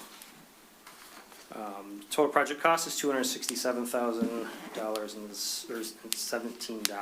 Okay. And then we'll be reimbursed the $30,000 from the county. Thank you. Councilmember Salvia. Thank you. So this was discussed at the Asset Management Committee meeting in conjunction with kind of our long-term capital plan. We had some bids come in on road projects that you've heard about before, and they came in favorable. So we said we have funds available and we can maximize these LRP funds. So that's kind of how this project was selected. We've been focusing on the high traffic roads. I know Mayor Pro Tem and I talked about the fact that this road in particular got really beat up this winter, and it's also a major road. So by completing this kind of completes all of our major roads ahead of the 2028 reconstruction. So this was discussed favorably at the committee, and so I would like to make a motion to approve this. What is the action? To approve Titan Pavement to perform this work, to approve receiving funding from Oakland County in the amount of $30,000 to spend $267 of city road funding, and this would be a project on this calendar year. Correct. That is my motion. Motion by Councilmember Salvia, support by Councilmember Hauser. Discussion. Councilmember King. Yeah, just two questions. First, easier maybe, but did we get other bids, or we only got one bid for the project? We only received one on it, yes. But we went out to multiple, and they just. We just haven't received anything yet, and because it's due on Thursday, we didn't have time to receive the additional ones to allow more time to get those in.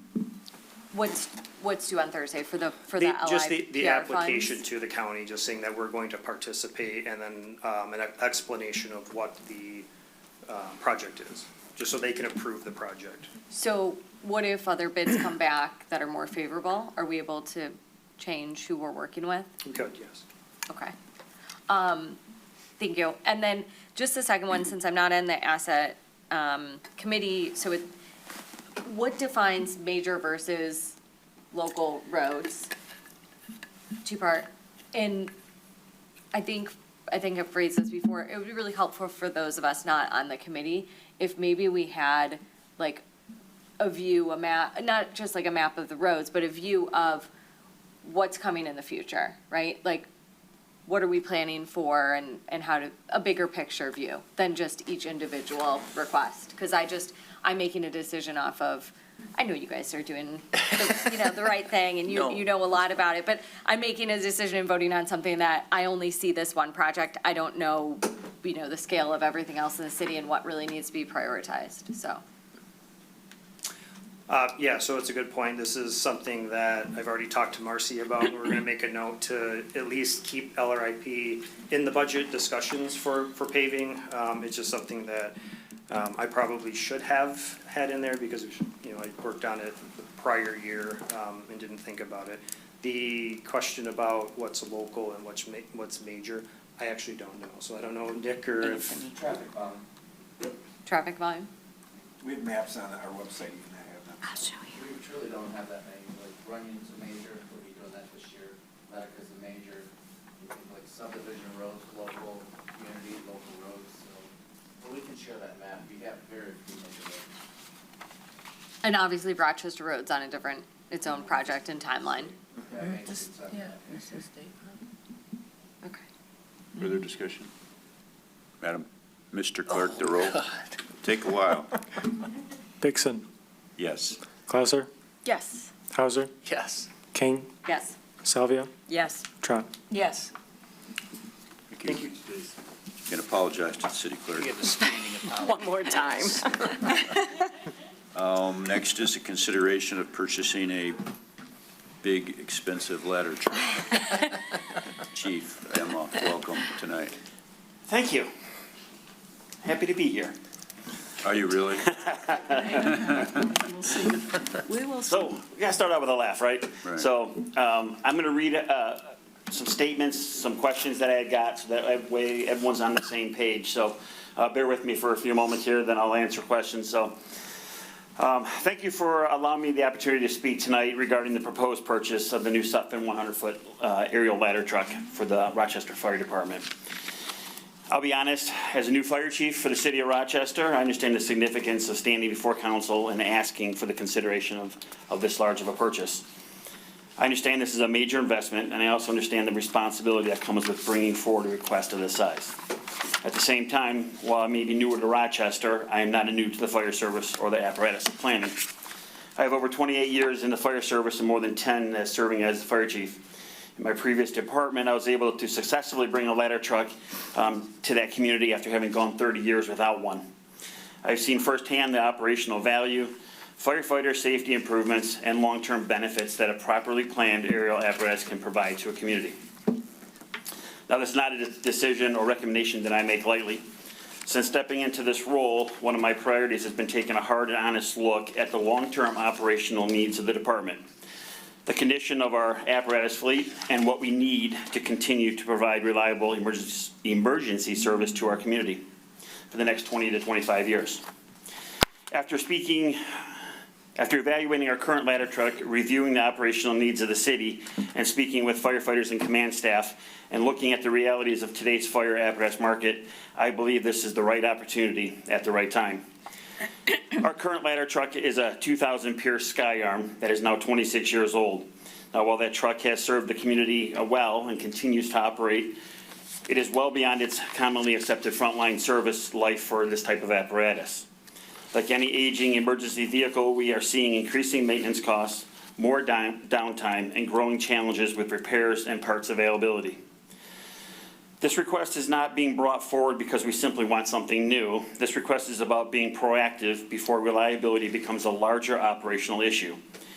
In the fire service, waiting until a critical frontline apparatus experiences a major failure is not responsible planning, especially when that apparatus is responsible for protecting lives, firefighters, homes, businesses, and our historic downtown district.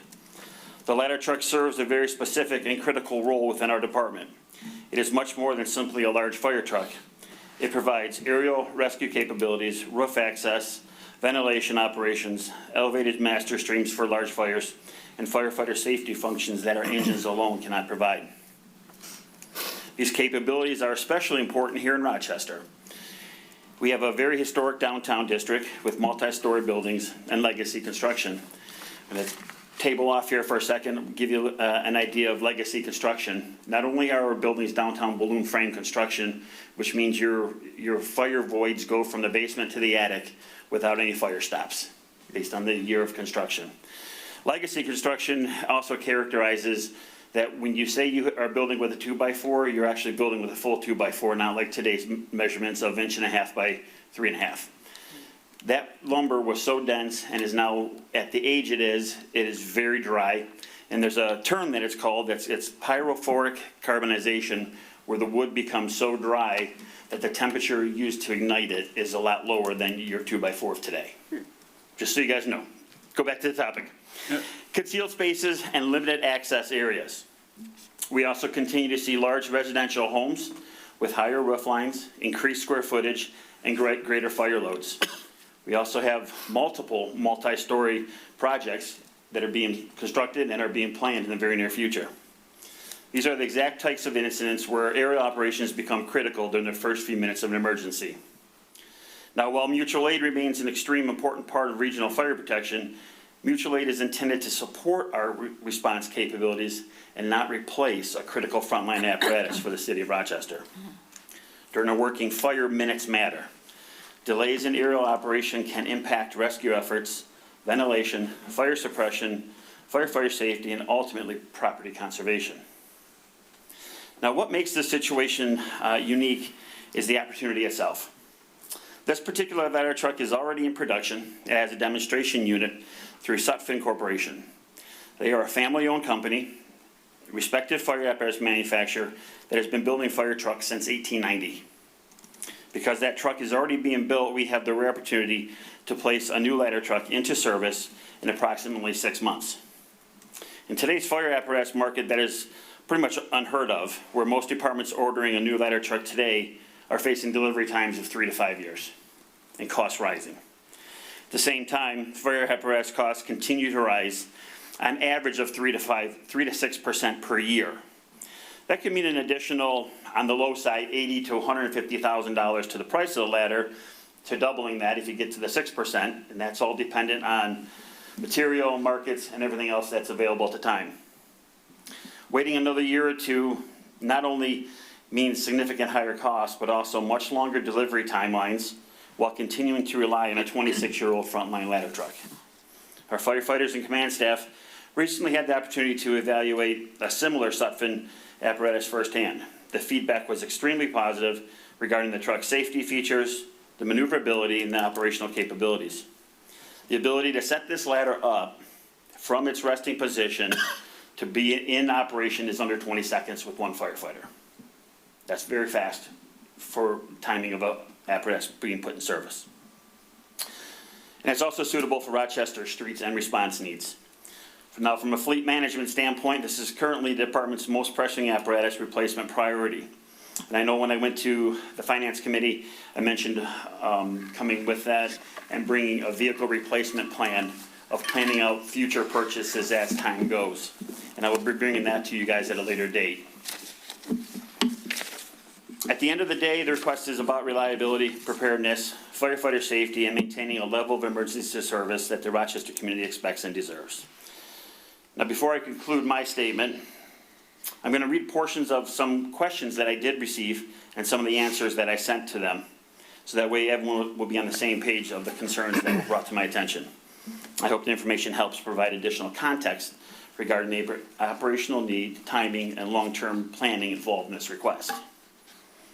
So a couple of the questions, the first one, and I know it's on probably everyone's thought here, is how will this be funded? Well, I'm going to delay that one to the gentleman sitting in the back row, and he will answer that question at some point in time throughout this presentation, so I know that he's going to be asked.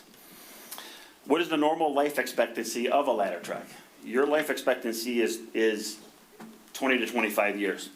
Now, there's an NFPA standard, it's NFPA 1910, that says that ladder trucks' timeline is that 20 to 25 years. The question was asked to me as, how does this compare to having a 10 or 11-year-old vehicle, and comparing that to this question. So my response to that is, when you have a 10 or 11-year-old vehicle, you are already preparing and planning to replace that vehicle. That's where we're at with this ladder truck. At 26 years, we are beyond its capabilities, we are beyond its life expectancy, and at this point, we're kind of relying on if it's going to get to the fire, and if it's going to be able to be set up in time to actually make a rescue or help put out a fire. One of the last ones, were other manufacturers considered, and can they be on a competitive bid? Most all manufacturers at this point in time do not have a truck that is available for us. So to get a bid from them would be, I've talked to them without getting anything official, they're all in that same ballpark, 2.25 all the way up to 2.5, depending on, but now you're gonna, again, wait for 36 to 48 months for that truck to be here. So, which will then increase the cost that we have going now. And then what are the public service benefits of a ladder truck response time and mutual aid? Again, I already touched on the mutual aid issue, on the fact that mutual aid is not designed to replace our ladder truck, it's designed to add to our ladder truck and our fleet.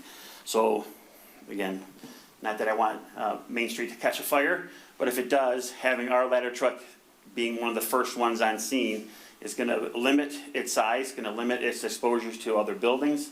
And then as we get on scene, our trucks are there, and then waiting for an outside truck to come in is always gonna be a delay. Our nearest truck is either Station 24 or Station 25 from Rochester Hills. And if they happen to be out on a call, I'm waiting for Station 22 or Station 21 to bring their ladder truck in. So you're waiting 10 to 15 minutes to get a ladder truck in. With that being said, open to any questions. So I got two quick questions. So Yes, sir. do we need to vote on this tonight? Yes, sir, we do. Okay. So, and let me touch on that real quick before you ask your next question. Yes. So because this is a demo model, the dealer allows you to put a hold on a vehicle. So there's a request that I sent them with a non-binding, we don't make any motion tonight and it's not approved, it goes away and they can sell that truck to anybody else. But they will not extend that any longer than tonight. So, not to put any pressure on you guys, sorry, but because it's a demo vehicle. Sounds like a window salesman. They are open to anybody that comes. So the next department that needs one can come in and put that same request in, and then they're gonna hold it for them. Okay, so thank you. So my Yep. second question is, do we have to, so if we decided to do that tonight, do we have to decide how we're gonna pay for it tonight? They do not need payment until delivery. So we will have until that window. It's set for delivery as October, I think it was 12th. But then they have time in there where they have to get it to their manufacturer, get the finalists done. So we have time before then to figure out which funding option you want to use. Because we have a finance committee meeting Friday, actually. So a suggestion would be, I mean, the treasurer put out an idea. I'm not saying that's right or wrong. I'm just saying maybe the finance committee can look at that first.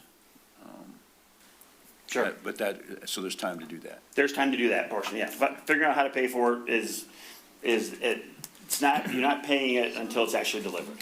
So however you want to pay for it. Councilmember Hauser? So a couple of questions. Do you know how long this has been for sale? It's just started because it's just coming through the line right now. Okay. So it's one of the demo trucks that they build to go around and show, so. All right. That's all I've got, right? I'll ask Okay, sure. privately. So, and we haven't talked about how we're gonna pay for it yet, but it's not a surprise that we're looking at a ladder truck, because we've been talking about it for a while. What is a surprise?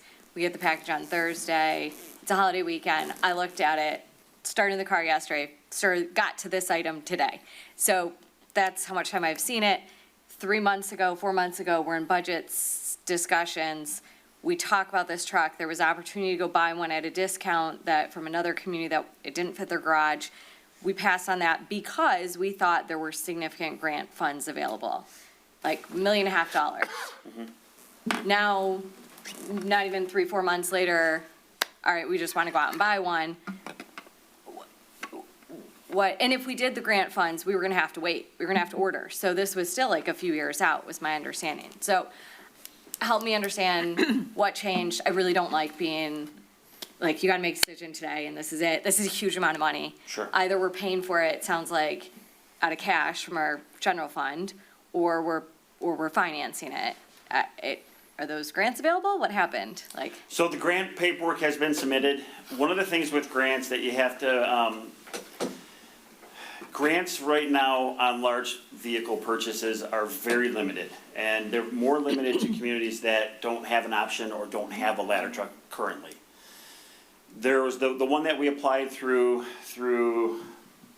I can't remember his name, the office. You could be John James, thank you, I heard the name, through his office. That one is out there and there is no deadline or time frame to hear when that one was gonna be awarded, if it's gonna be awarded, and what their, city that they're gonna award it to. So While you wait for a grant, it's always the option to, it'd be great to have a grant to pay for the truck. The downside is we can keep saying, well, we can apply again next year. We can apply again the year after, and we keep waiting. And every time we wait, we push that cost down the road. We push the delay of getting the truck to us, and which then increases our costs, which increases our downtime when we do have problems with the truck. And or then, we're waiting down the road to the time when it would come in. That truck will now be 30 years old.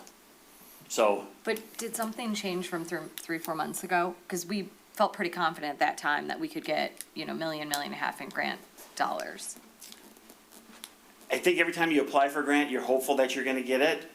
I don't know what the percentage of him awarding the grant is. I'm not sure if Anthony could speak to that portion of it or not. I'll add a couple of things. So with our situation in the city, and we don't meet really any of the federal requirements for getting any appropriation money. From AFG, the Assistance of Firefighter Grants and all that, the fleet isn't old enough, we have one. And the biggest thing is they look at your financials and there's money in the bank. So they're saying you don't have a need, you're just choosing to not. And so when we're looking for, that's their argument, because we've been through it 3 times. We did apply, and they're like, there's no way we're giving you funds. There's many more needy departments, and I don't mean that in a negative way. It is what it is. So the other avenue is the earmarks, right? And that's where we talk with John James, our 2 senators. We talk with the Michigan, House, and they've all been aware. We even have a slide deck, a project slide deck, because what ends up happening, especially federally, there's like 7 different categories that they can fit projects into. And so we have a list for each of the different types of categories, so that if they say, hey, I need something for community funding project, they pull that out, which is what happened and why Ludlow's getting done right now, right? We had fire truck in there, that's been in there, but that was one that that Senator, or what was it, House Rep Slotkin at the time, other title then, said, hey, I need something for that category. So she grabbed that, pulled it forward and said, let's move this forward. So we've been asking for years. We've put in requests, they've been pushed forward, and we haven't had anything successful up to this point with it. And then the actual FEMA grant process, we just don't have the requirements or the need that fits their criteria, so we don't have anything through there. So it's really just representative funding at that point. Councilmember Trent? Yes, I know we talked about this in Budget and Finance, but I do have some more questions, and I'm, thinking this through again. And didn't you just have some recent repairs done on this truck? It's currently out right now for service. Yeah. And so how much was that? Just under $18,000. So when the truck is looked at, just like you would have your car, you have a mechanic look at it. So do they see any future issues when they're saying, okay, it's 18,000, and then you're also thinking you can sell it to another city? It, to me, makes me wonder how do we need to buy a truck right now? And the other thing is that normally it takes 36 to 48 months, you said, to build one of these, right? You order it, but wouldn't we be ordering it at the price that we're not ordering it from a 2-year price, we'd be ordering it for a price now if it took 36 to 48 months. I mean, we're having to make this decision, I guess my point is, because it's available. So what happens if it wasn't available and you've done some work on it and it's still running okay? Yeah, please. That was a lot, so, No, I start just with want to make sure number that the one. funding piece is important. So Yeah. they used to not do price increases from when you place the order. That went away years ago.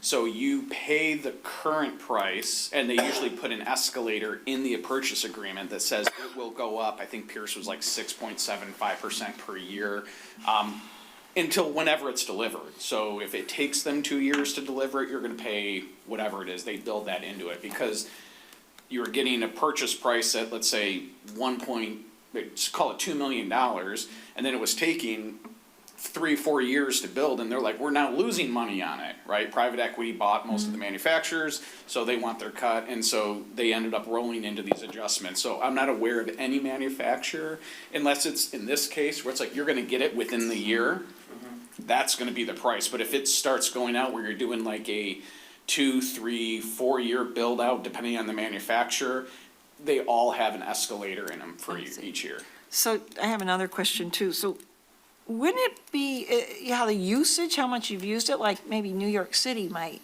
be the 20 to 26 years, but we might get our trucks to last a little longer because we don't use them that much? Is that, I mean, or do they just start deteriorating? I'm not sure, not an Yes and no. So there are certain trucks. systems on the truck that will. What it's out for now are the 2 hydraulic cylinders on the side of the ladder. They were good until they're not good. And once they start leaking, then you have a problem. You can't foresee when those are gonna go bad. It's a big steel tank, it's under pressure, and when they go, they go. One of the things with ladder trucks, or any fire engine, for that matter, you're hauling around a lot of weight. So again, you go back to that 10 or 11 year expectancy of a car that weighs 9,000-10,000 pounds. These things are hundreds of thousands, right? When you add in the gallons of water on them, these things are heavy. And the wear and tear they take on them, the abuse they take, you don't know things are bad until they go bad. There's only so much they can see that can be done to prep for it, breaking down. And unfortunately, you don't want to have that happen in an emergency situation. Add one thing. To what Chief Demoff said, and I don't want to glance over because I think it's important on the education side. So there are guidelines for recommendations on frontline apparatus. And I know Chief mentioned that, like, okay, for ladder trucks, I believe it's 15 to 20 years.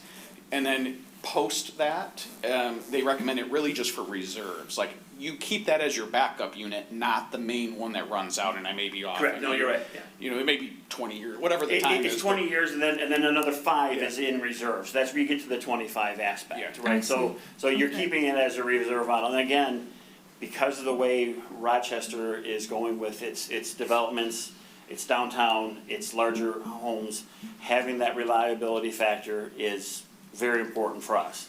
And I know one of the other questions that was asked before, and someone would ask it is if I can sell it to somebody else, why can't we keep it? That's a good question, and the answer is multi-faceted, because you have a city, and I'll pick a city just up north from it that does not have a ladder truck. They cannot afford the $2.3 million ladder truck now, but they can afford a $300,000 or $400,000 ladder truck, which is about what ours would be valued at. They can then buy that. When you have a ladder truck in your community, it does help with your ISO rating, your insurance rating. So when they add that to their fleet for $400,000, they can then kind of reduce their insurance on their businesses and their houses. Because of our demand as we're growing, the more we're growing, the faster that we're growing, we need to have a vehicle that's keeping up with those times. Having a ladder truck that again can be set up within 20 seconds on Main Street, that's huge, right? To be able to get a stop on a building. Again, not to have, the negative happen, but fire departments are your insurance for your city. Cedar Brook, having a fire there and being able to get someone off 2nd, 3rd floor. That's when you want that truck up and moving. And I don't want to be sitting there going, I hope it's going to work. I hope it's going to start, because it is 26 years old. That's kind of where I'm at with that. Okay, thank you. Councilmember Salvia. Thank you. So technical question. You've Sure. been stating 20 seconds on this new truck. What's Yep. our current uptime with our ladder truck? I think we're about a minute I'm and like, a I half. see the guys. I see the guys in the back. We're like 2 to 5. It's about like the best we've had, and I know Lieutenant Palmer's been big on doing the timing and testing over the last year on it. I think, was it 2 minutes at the highest efficiency we could get? And you need a crew to do that. That's important, right? Because you're One setting person. up chalks, you're setting up clearances, you're looking at, you're moving around the truck. So the way it's as we designed. have to do more with less, this is one of those operational efficiencies that if you're, and that was under ideal training conditions, right? Nothing's on fire, no one's screaming, and you're 3, 4, 5 minutes. So now you go at 20 seconds, and it's like, it's up and running immediately, which is huge for the purpose of the ladder trucks. Yes. And we don't have any other ladder trucks. So when I We was don't. at the station the other day, I see a lot of trucks, right? So we have one ladder truck? One ladder truck. And what are the other trucks? They're all engines, a rescue truck for, which is mostly for our USAR team, Urban Search and Rescue, and then ambulances. So again, touching back on that topic of, one of the differences that this truck makes is when you set up our current ladder truck, you have big plates that have to be set on the ground. So your outriggers come out from the truck, and you have to judge where they're gonna be right away, thinking, again, you're now under, ideal situations is 2 to 3 minutes. You put yourself in the emergency situation at 3 o'clock in the morning, house is on fire. You put these big plates down, so that way when the feet come down for the outriggers, they don't go through the asphalt road. They spread the weight out. The current truck that has, it's built in. So when I hit outriggers out, they'll go out, they'll set themselves, they'll level the truck, it's ready and operational. So I can do it by myself walking around. The safety factor of the fact the truck has a 360-degree camera.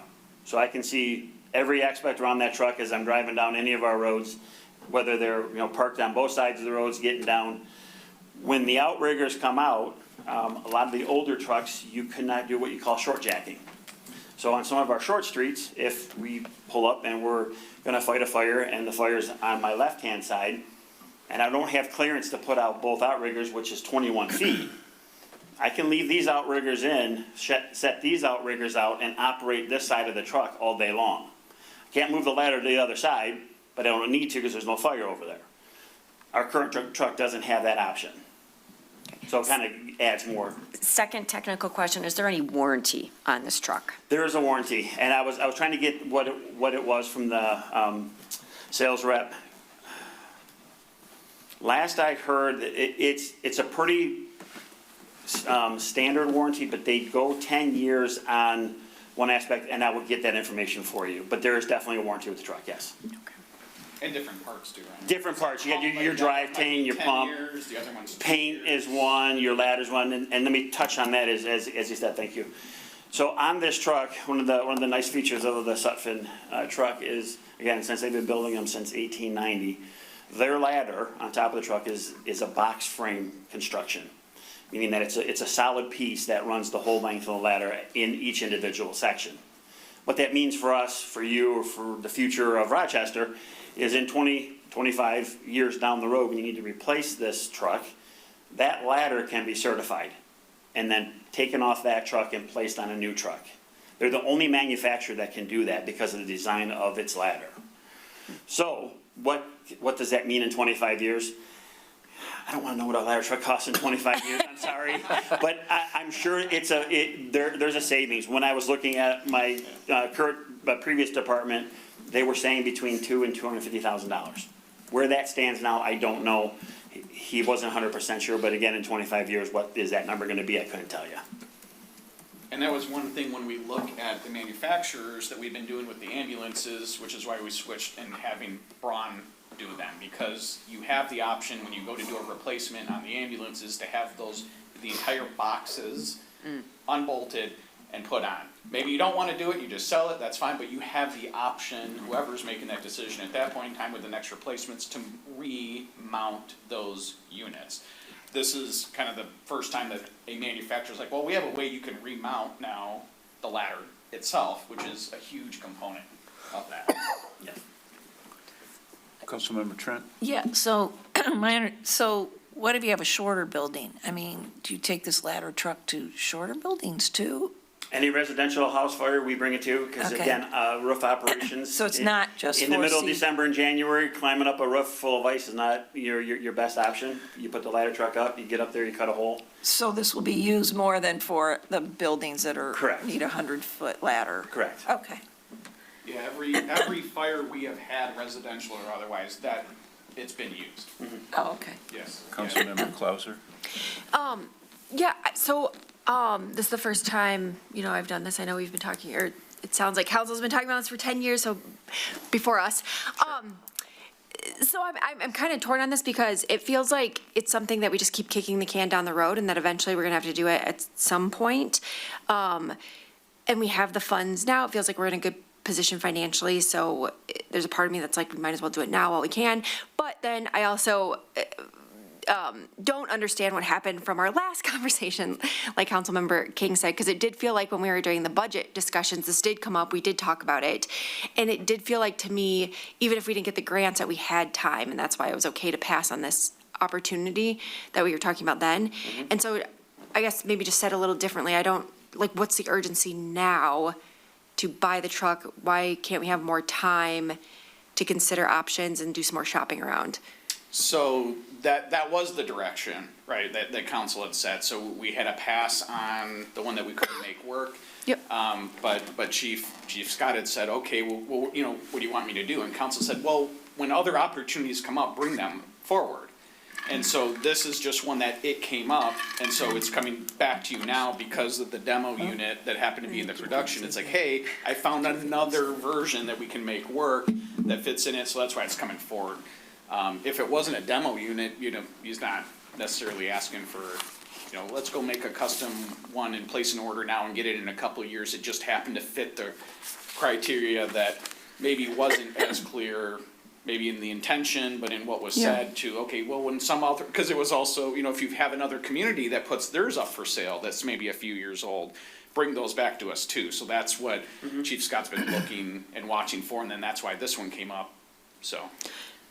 Got it. If I can just play back. So this isn't that our truck, something catastrophic happened and we need one now. It's, we still have some time, but as opportunities present themselves, we want to discuss them. Is that what I'm hearing?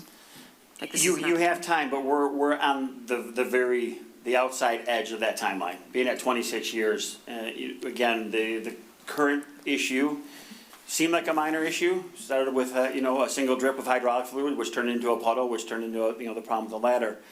The same thing can happen at any time, and now I'm kicking that one down and having another problem with, you know, the engine, the transmission, you know, the PTO pump on the engine, the ladder itself. So we're at the point where, can it last 4 more years?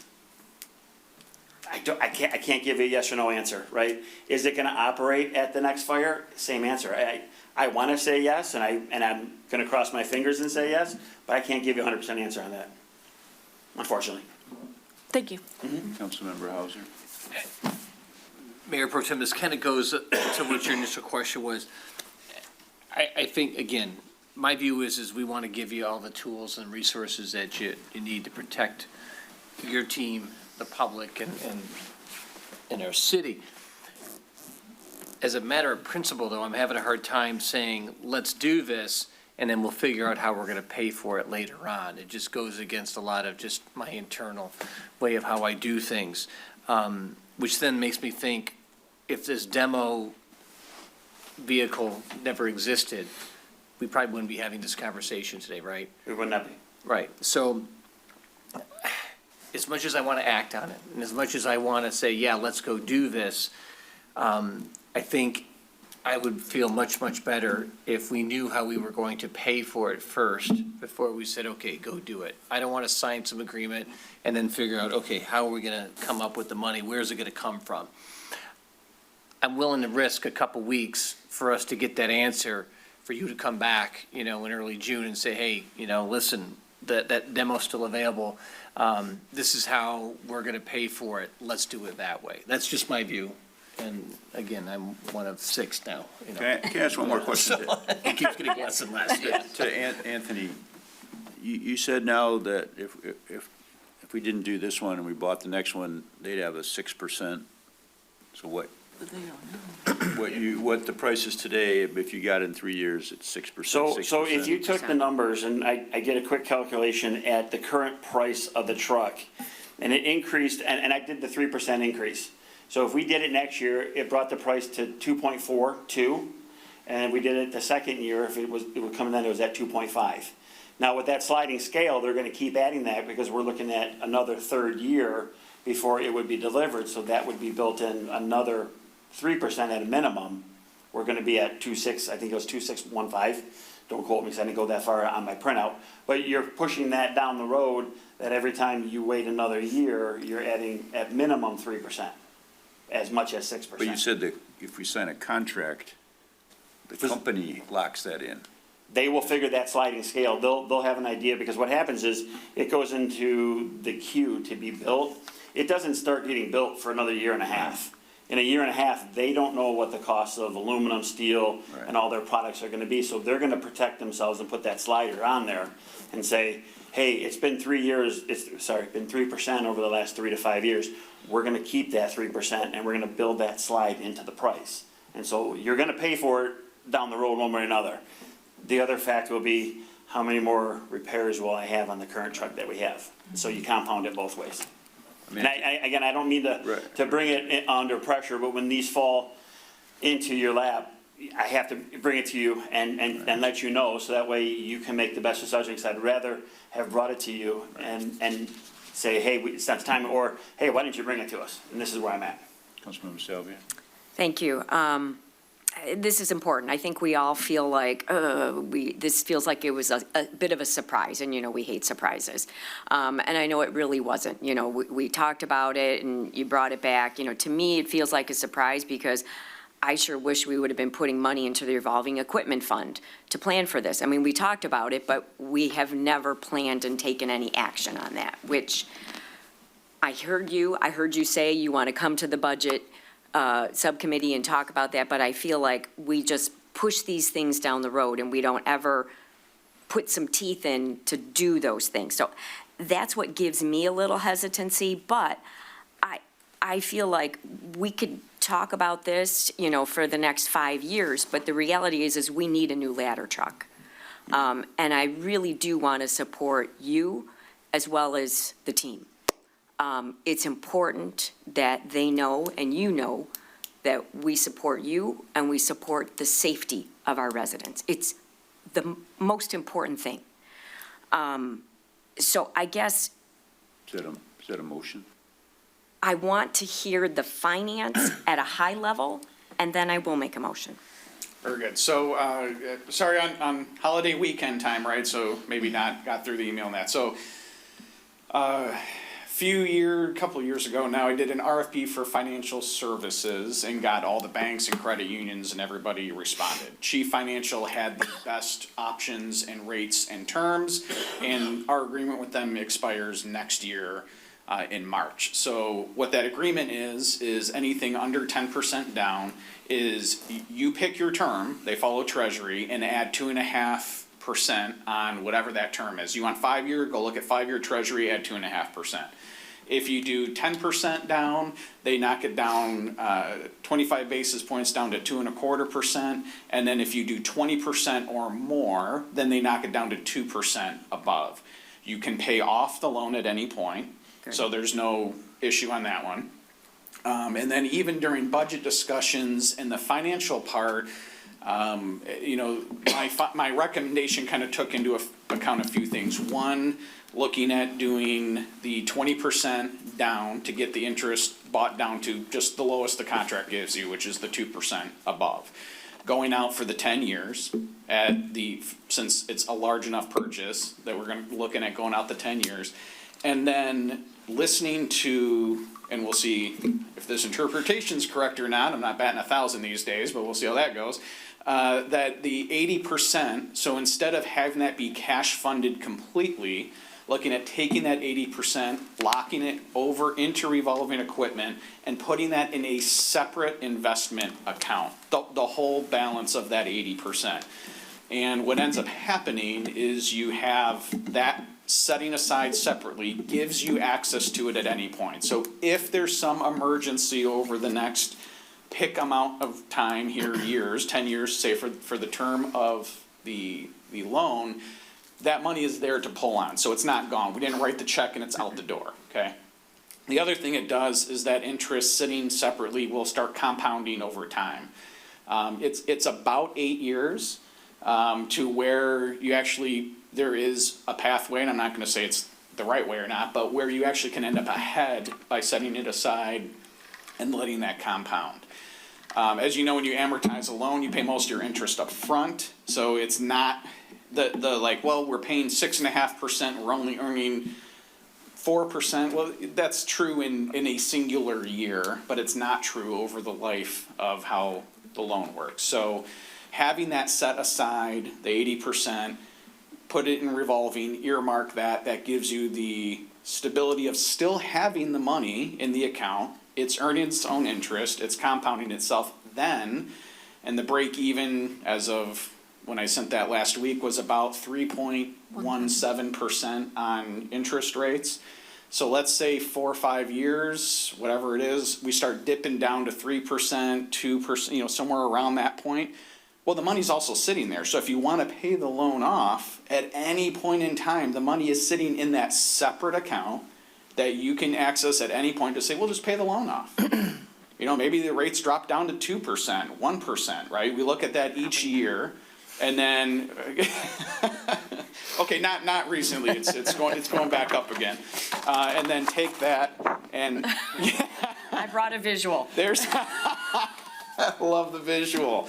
But then it gives, the future council the option. So we get to keep the liquidity, we get to keep the funds. We don't necessarily write it all down. We know things happen. Who would have expected a washout? Who would have expected bridges that need to be replaced? That kind of popped out of nowhere. COVID. I mean, there's so many things that can happen. So being able to keep that safety, that's part of that recommendation. So that was where I tried to channel the concerns that all the council members have had about rates and investments and what the fund balance level should be, and say, okay, let's just kind of mush those all together, do 20% down, buy the rate down, set that, and ride it out. We can look at it every quarterly report to see what it is too, so.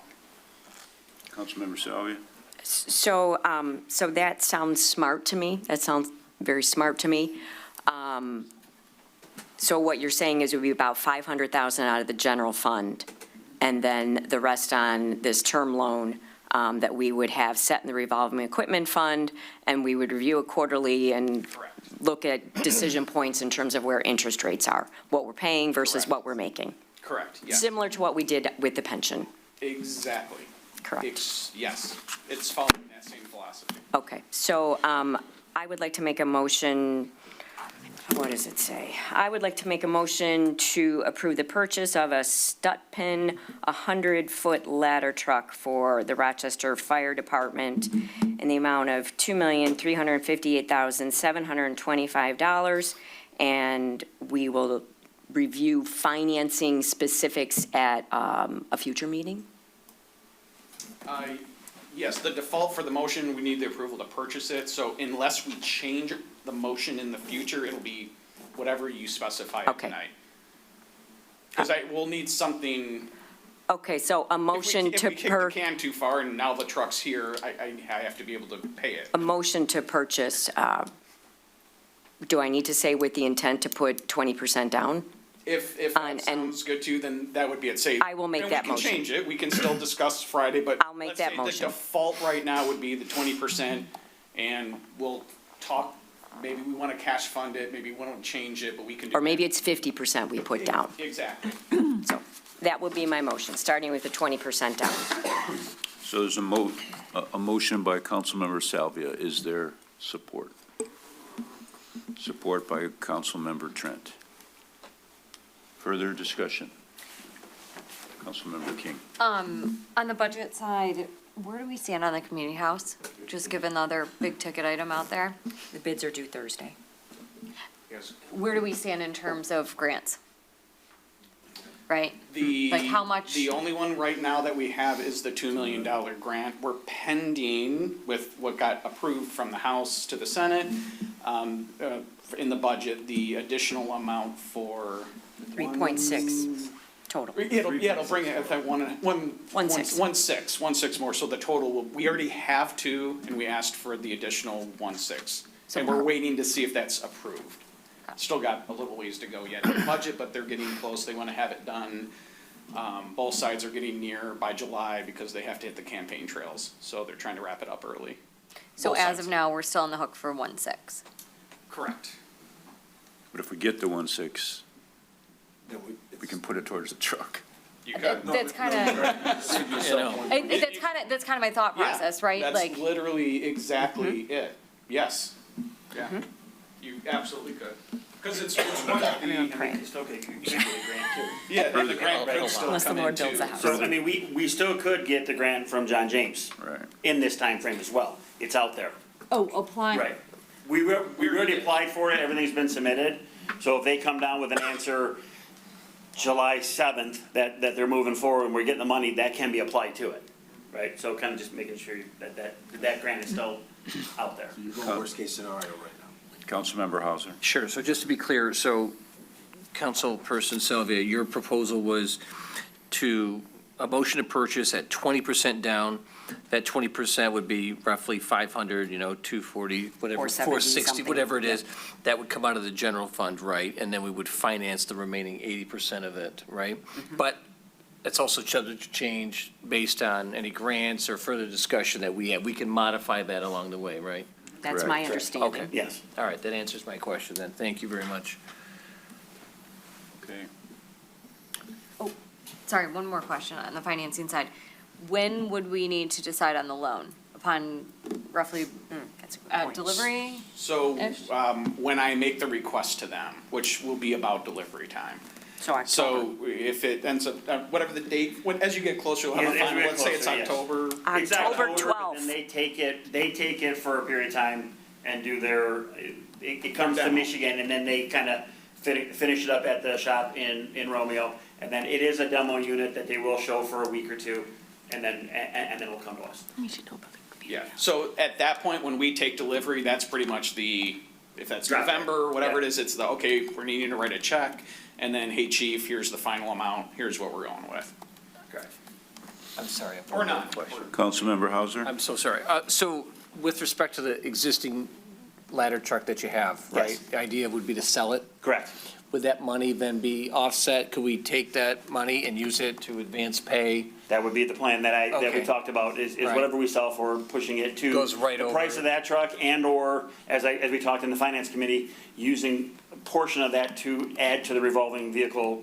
However. Because right. again, I have a plan for other vehicles that I will bring to you that will be part of that whole plan. And then just from logistics, I'm presuming delivery would come sometime October, November, is that when they're Somewhere in that estimating? time frame, yes. And then would you try and have someone already lined up to purchase it, so we don't have two ladder trucks sitting there? Because is there space inside for two? So when I know that we're moving forward with this, I can make contact with, there's a number of different brokers that you can contact. They'll come out, they'll take pictures, they'll list it for you. They do take a portion of the sale, which is what they're doing. And then we can have it up on their market whenever we are ready to push forward. So if I know that our drop dead delivery date is November 1st, September 15th, I could start listing it and saying that this truck will be available for purchase sometime between, October 15th to November, 1st, to give us a window. So that way we're, trying to move both at the same time. Thanks for answering all And my for training questions. too, right? 'Cause And for some- training. Randy, we need to get Training. Everyone through it. with Which- them to be comfortable. Training is included in the purchase price. They come out, they do a 3-day training, so that way each unit can be trained. And it's a 8-10 hour day, and they run us through the gamut of the track. Thanks for answering my questions. Yeah, you're welcome. Okay. All right. Mr. City Clerk. The roll, please. Vixen, Yes. Clauser, Yes. Hauser, Yes. King, Yes. Salvia, Yes. Trump. Yes. Thank you, Chief. And I think this shows that the city council supports the fire department and our police and fire departments very strongly. Thank you, I do appreciate it. And- And if you have any questions moving forward, let me know, please. And again, welcome to our city. Yeah, Thank you. welcome. Appreciate it. We'll Thank schedule the ribbon cutting thing in Yes. November here as we get It's a closer. push. You push the Oh, that truck push, out. I'm sorry, not the Yes. ribbon cut. We'll push it to the Push, station. we'll have the ceremony. Thank you. All right, next is consideration of request to schedule a public hearing to transfer a liquor license for 401 South Main Street. Mr. City Attorney. That's fine, I can take it, that's fine.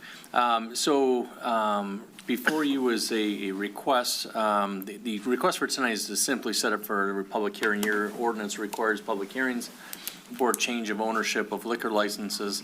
The liquor license and business, known as It's getting late. DeMarco's has been sold, and so this is the request to transfer the liquor license. The application is in the packet. They are represented by the law firm that is frequently before you and has gone through the criteria in the ordinance and gives responses to it. So there's no action tonight other than request to set the matter for a public hearing. Obviously, I think the applicant is here and could answer some preliminary questions, but I think that's typically would be done at the next hearing if council wishes to move forward. So council, is there a motion, or do you want to talk to the applicant? Go ahead. Yeah, I'll make a Councilmember motion to Hauser. set this for a public hearing for the transfer of the liquor license from Party A to Party B at 401 South Main Motion by Street. Councilmember Hauser, is there support? Support by Councilmember Salvia. Discussion? Mr. City Clerk, the roll, please. Vixen, Yes. Clauser, Yes. Hauser, Yes. King, Yes. Salvia, Yes. Trot. Yes. Thank you. Next we have city council nominations to boards and commission. Councilmember Salvia. Okay, yes, hold on, I gotta get my screen up here, sorry.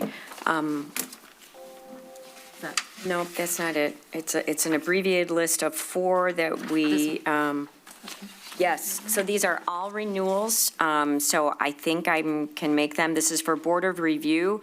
I would like to nominate Juanita Mullman to Zoning Board of Appeals, the following 3 people. These are renewals, so Dennis Fleming, Ray Teton, and William Thomas. So that's, So do we, Altogether, you can do one. so. we can do it all in one? So Okay, make a motion. So, that's the motion by nomination. Councilmember Salvia. Is there support? Support. Support by Councilmember Hauser. Mr. Clerk, City Clerk, the roll, please. Vixen, Yes. Clauser, Yes. Hauser, Yes. King, Yes. Salvia, Yes. Trot. Yes. So I will ask the council, we used to do this back in the day when we had meetings till 1 o'clock in the morning. We can do these reports now, or we could do them, push them to the next meeting. Push. Head nod, push. Okay? I was so excited, City Forever. Yes. You're welcome for all that experience I've shown. Thank you. Next, is there public comment? Any further public comment, please? Welcome. You've waited. Yeah, you deserve it. Whatever you want to say, brief. Yes. Thomas. Take an hour. you deserve it. My name is Victoria King, and I'm running for Oakland County Circuit Court Judge. I have met many of you at an event in April, so I'll make this very quick. I am an Oakland County resident. I grew up in Rochester Hills, went to Rochester Adams. I live in Troy right now. I am currently a judicial staff attorney. I've been doing that for 14 years. I worked with the Honorable Leo Bowman for 11 years, and currently I advise all 20 circuit court judges and 7 visiting.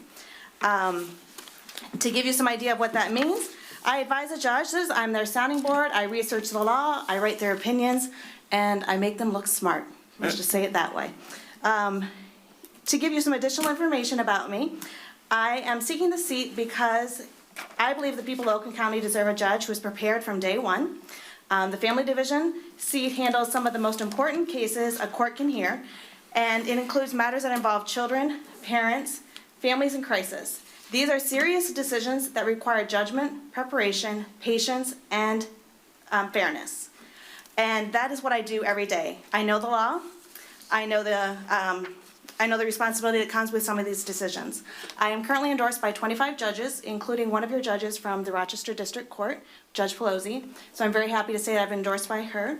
And I would be honored to serve Oakland County as a judge for you guys. And hopefully I don't see many of you because you look older than juvenile, so I don't think I'd see you in the juvenile court. Oh, you see my kids. And hopefully you'll stay married.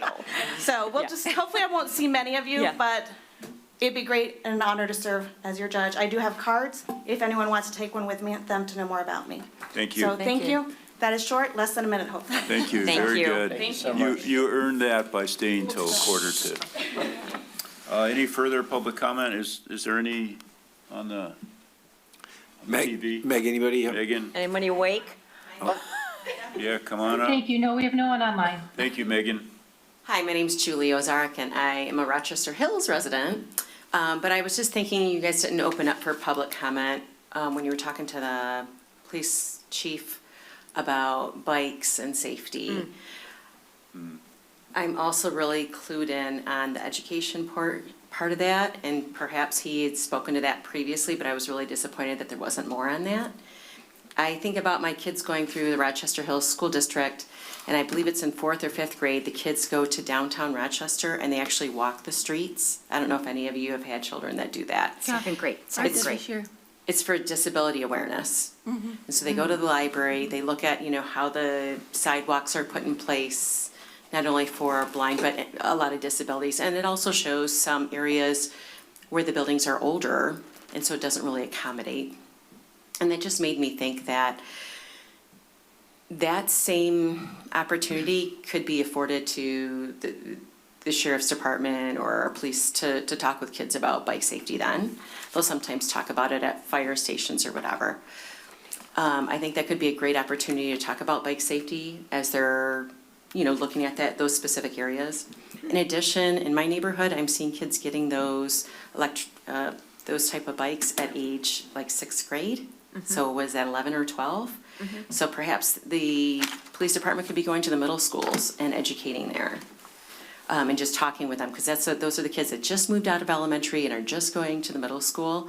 And I don't know if they recognize that importance of the safety and what being a good citizen would look like, especially in the downtown area. So I have some ideas on education there, and I would love to see him build a little bit more of that in as we consider what being a good citizen in downtown Rochester would look like with bike safety. Thank you. Thank you. She's hired. Yeah, join us. You're hired. All right. For that big salary that you get? On to miscellaneous, Mr. City Manager. I just want to thank Anthony and the team. Thank you all for letting me have a pretty peaceful vacation, spent with the grandkids. And Heritage Day is exciting. I'm going to run the fishing derby. So I think Christian's right. Yep. So we're going to have a couple little trophies. Kim came up with a good idea. I think I'm going to get some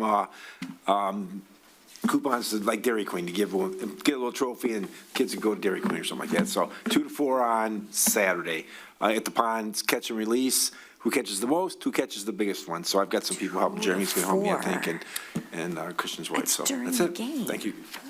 Mr. City Clerk. Yeah, just a quick election update. So tonight you guys passed the resolutions regarding the absentee and receiving boards and establishing the early voting site here again. In the near future, I'll be bringing resolutions regarding the appointment of the election workers, as well as the public notices for the public accuracy testing of the tabulators. Permanent AV applications are going out this Thursday, and AV ballots will be available in about a month. Thank you. Mr. City Attorney? Nothing, thank you. Councilmember Clauser? Just a huge thank you to the Memorial Day celebration, to Megan, I think she helped plan it, and the mayor, and then also Maggie Bobbitz for the Parade of Heroes. Fantastic, and I thought it was a great turnout and really enjoyed myself. That was the first time I did that. And then Heritage Festival, please come. You're helping with, you're doing the fishing tournament. I'm doing the bike parade for the kids at 10 a.m. So that'll be really fun. And then we're also in the baseball game with the Rangers, and we had practice, and that was really interesting. So I think the game's going to be even more interesting. Very good. Councilmember King? That's nice. I'm just going to say ditto to what Councilman Clauser said, because that's what I was going to say, so ditto. Concur with Councilwoman Salvia and Jessica Clauser as well, so thank you. I concur with all the council people over here. However, I have to add something, because it is Heritage Festival days, May 30 and 31, and we expect a lot of people to come because it's moved from Memorial Day weekend. And I would just throw in that don't forget to come to the Daughters of the American Revolution Liberty Garden tent, where we will be giving a piece of Michigan history away with the native plants. Ooh. 5, you have a choice of 5. The kids will be able to pick their plant. They'll get a adopt a plant certificate, which they can sign for. They can also make seed bombs, and so we are looking for volunteers. So I will be sending that out to fellow council members. And I also would like to say, thank you to the America 250 Michigan for the grant to be able to put that on. And then, do you want to solarize your home? Then you can find that out at Thursday, May 28th at the Rochester Mills Beer Company between 6 and 8 p.m. I think it was, the presentation is 6 for Oakland County businesses and nonprofits and houses of worship and local governments, and it's 7 for residents and home owners, and it is non-partisan and non-political. They thought they'd put that on there. I don't know how that happened, but I never thought they were in the first place. Everything's political. Everything's apparently, Except milkweed. yeah, except milkweed and pollinators. I just have one quick one. It's a quick shout out to the Rochester School District. They have a middle school orchestra that's made up of the 3 middle schools. And they volunteered, I think 20 of them on a Saturday night, came to the nursing home and played and interacted with people, and they were very nice. And they were so good, I thought they were high school kids. Wow. So that was very nice to the Rochester School District. So other than that, meeting adjourned. Thank you, everybody. Wow. So I guess I can chew some gum. Don't need my.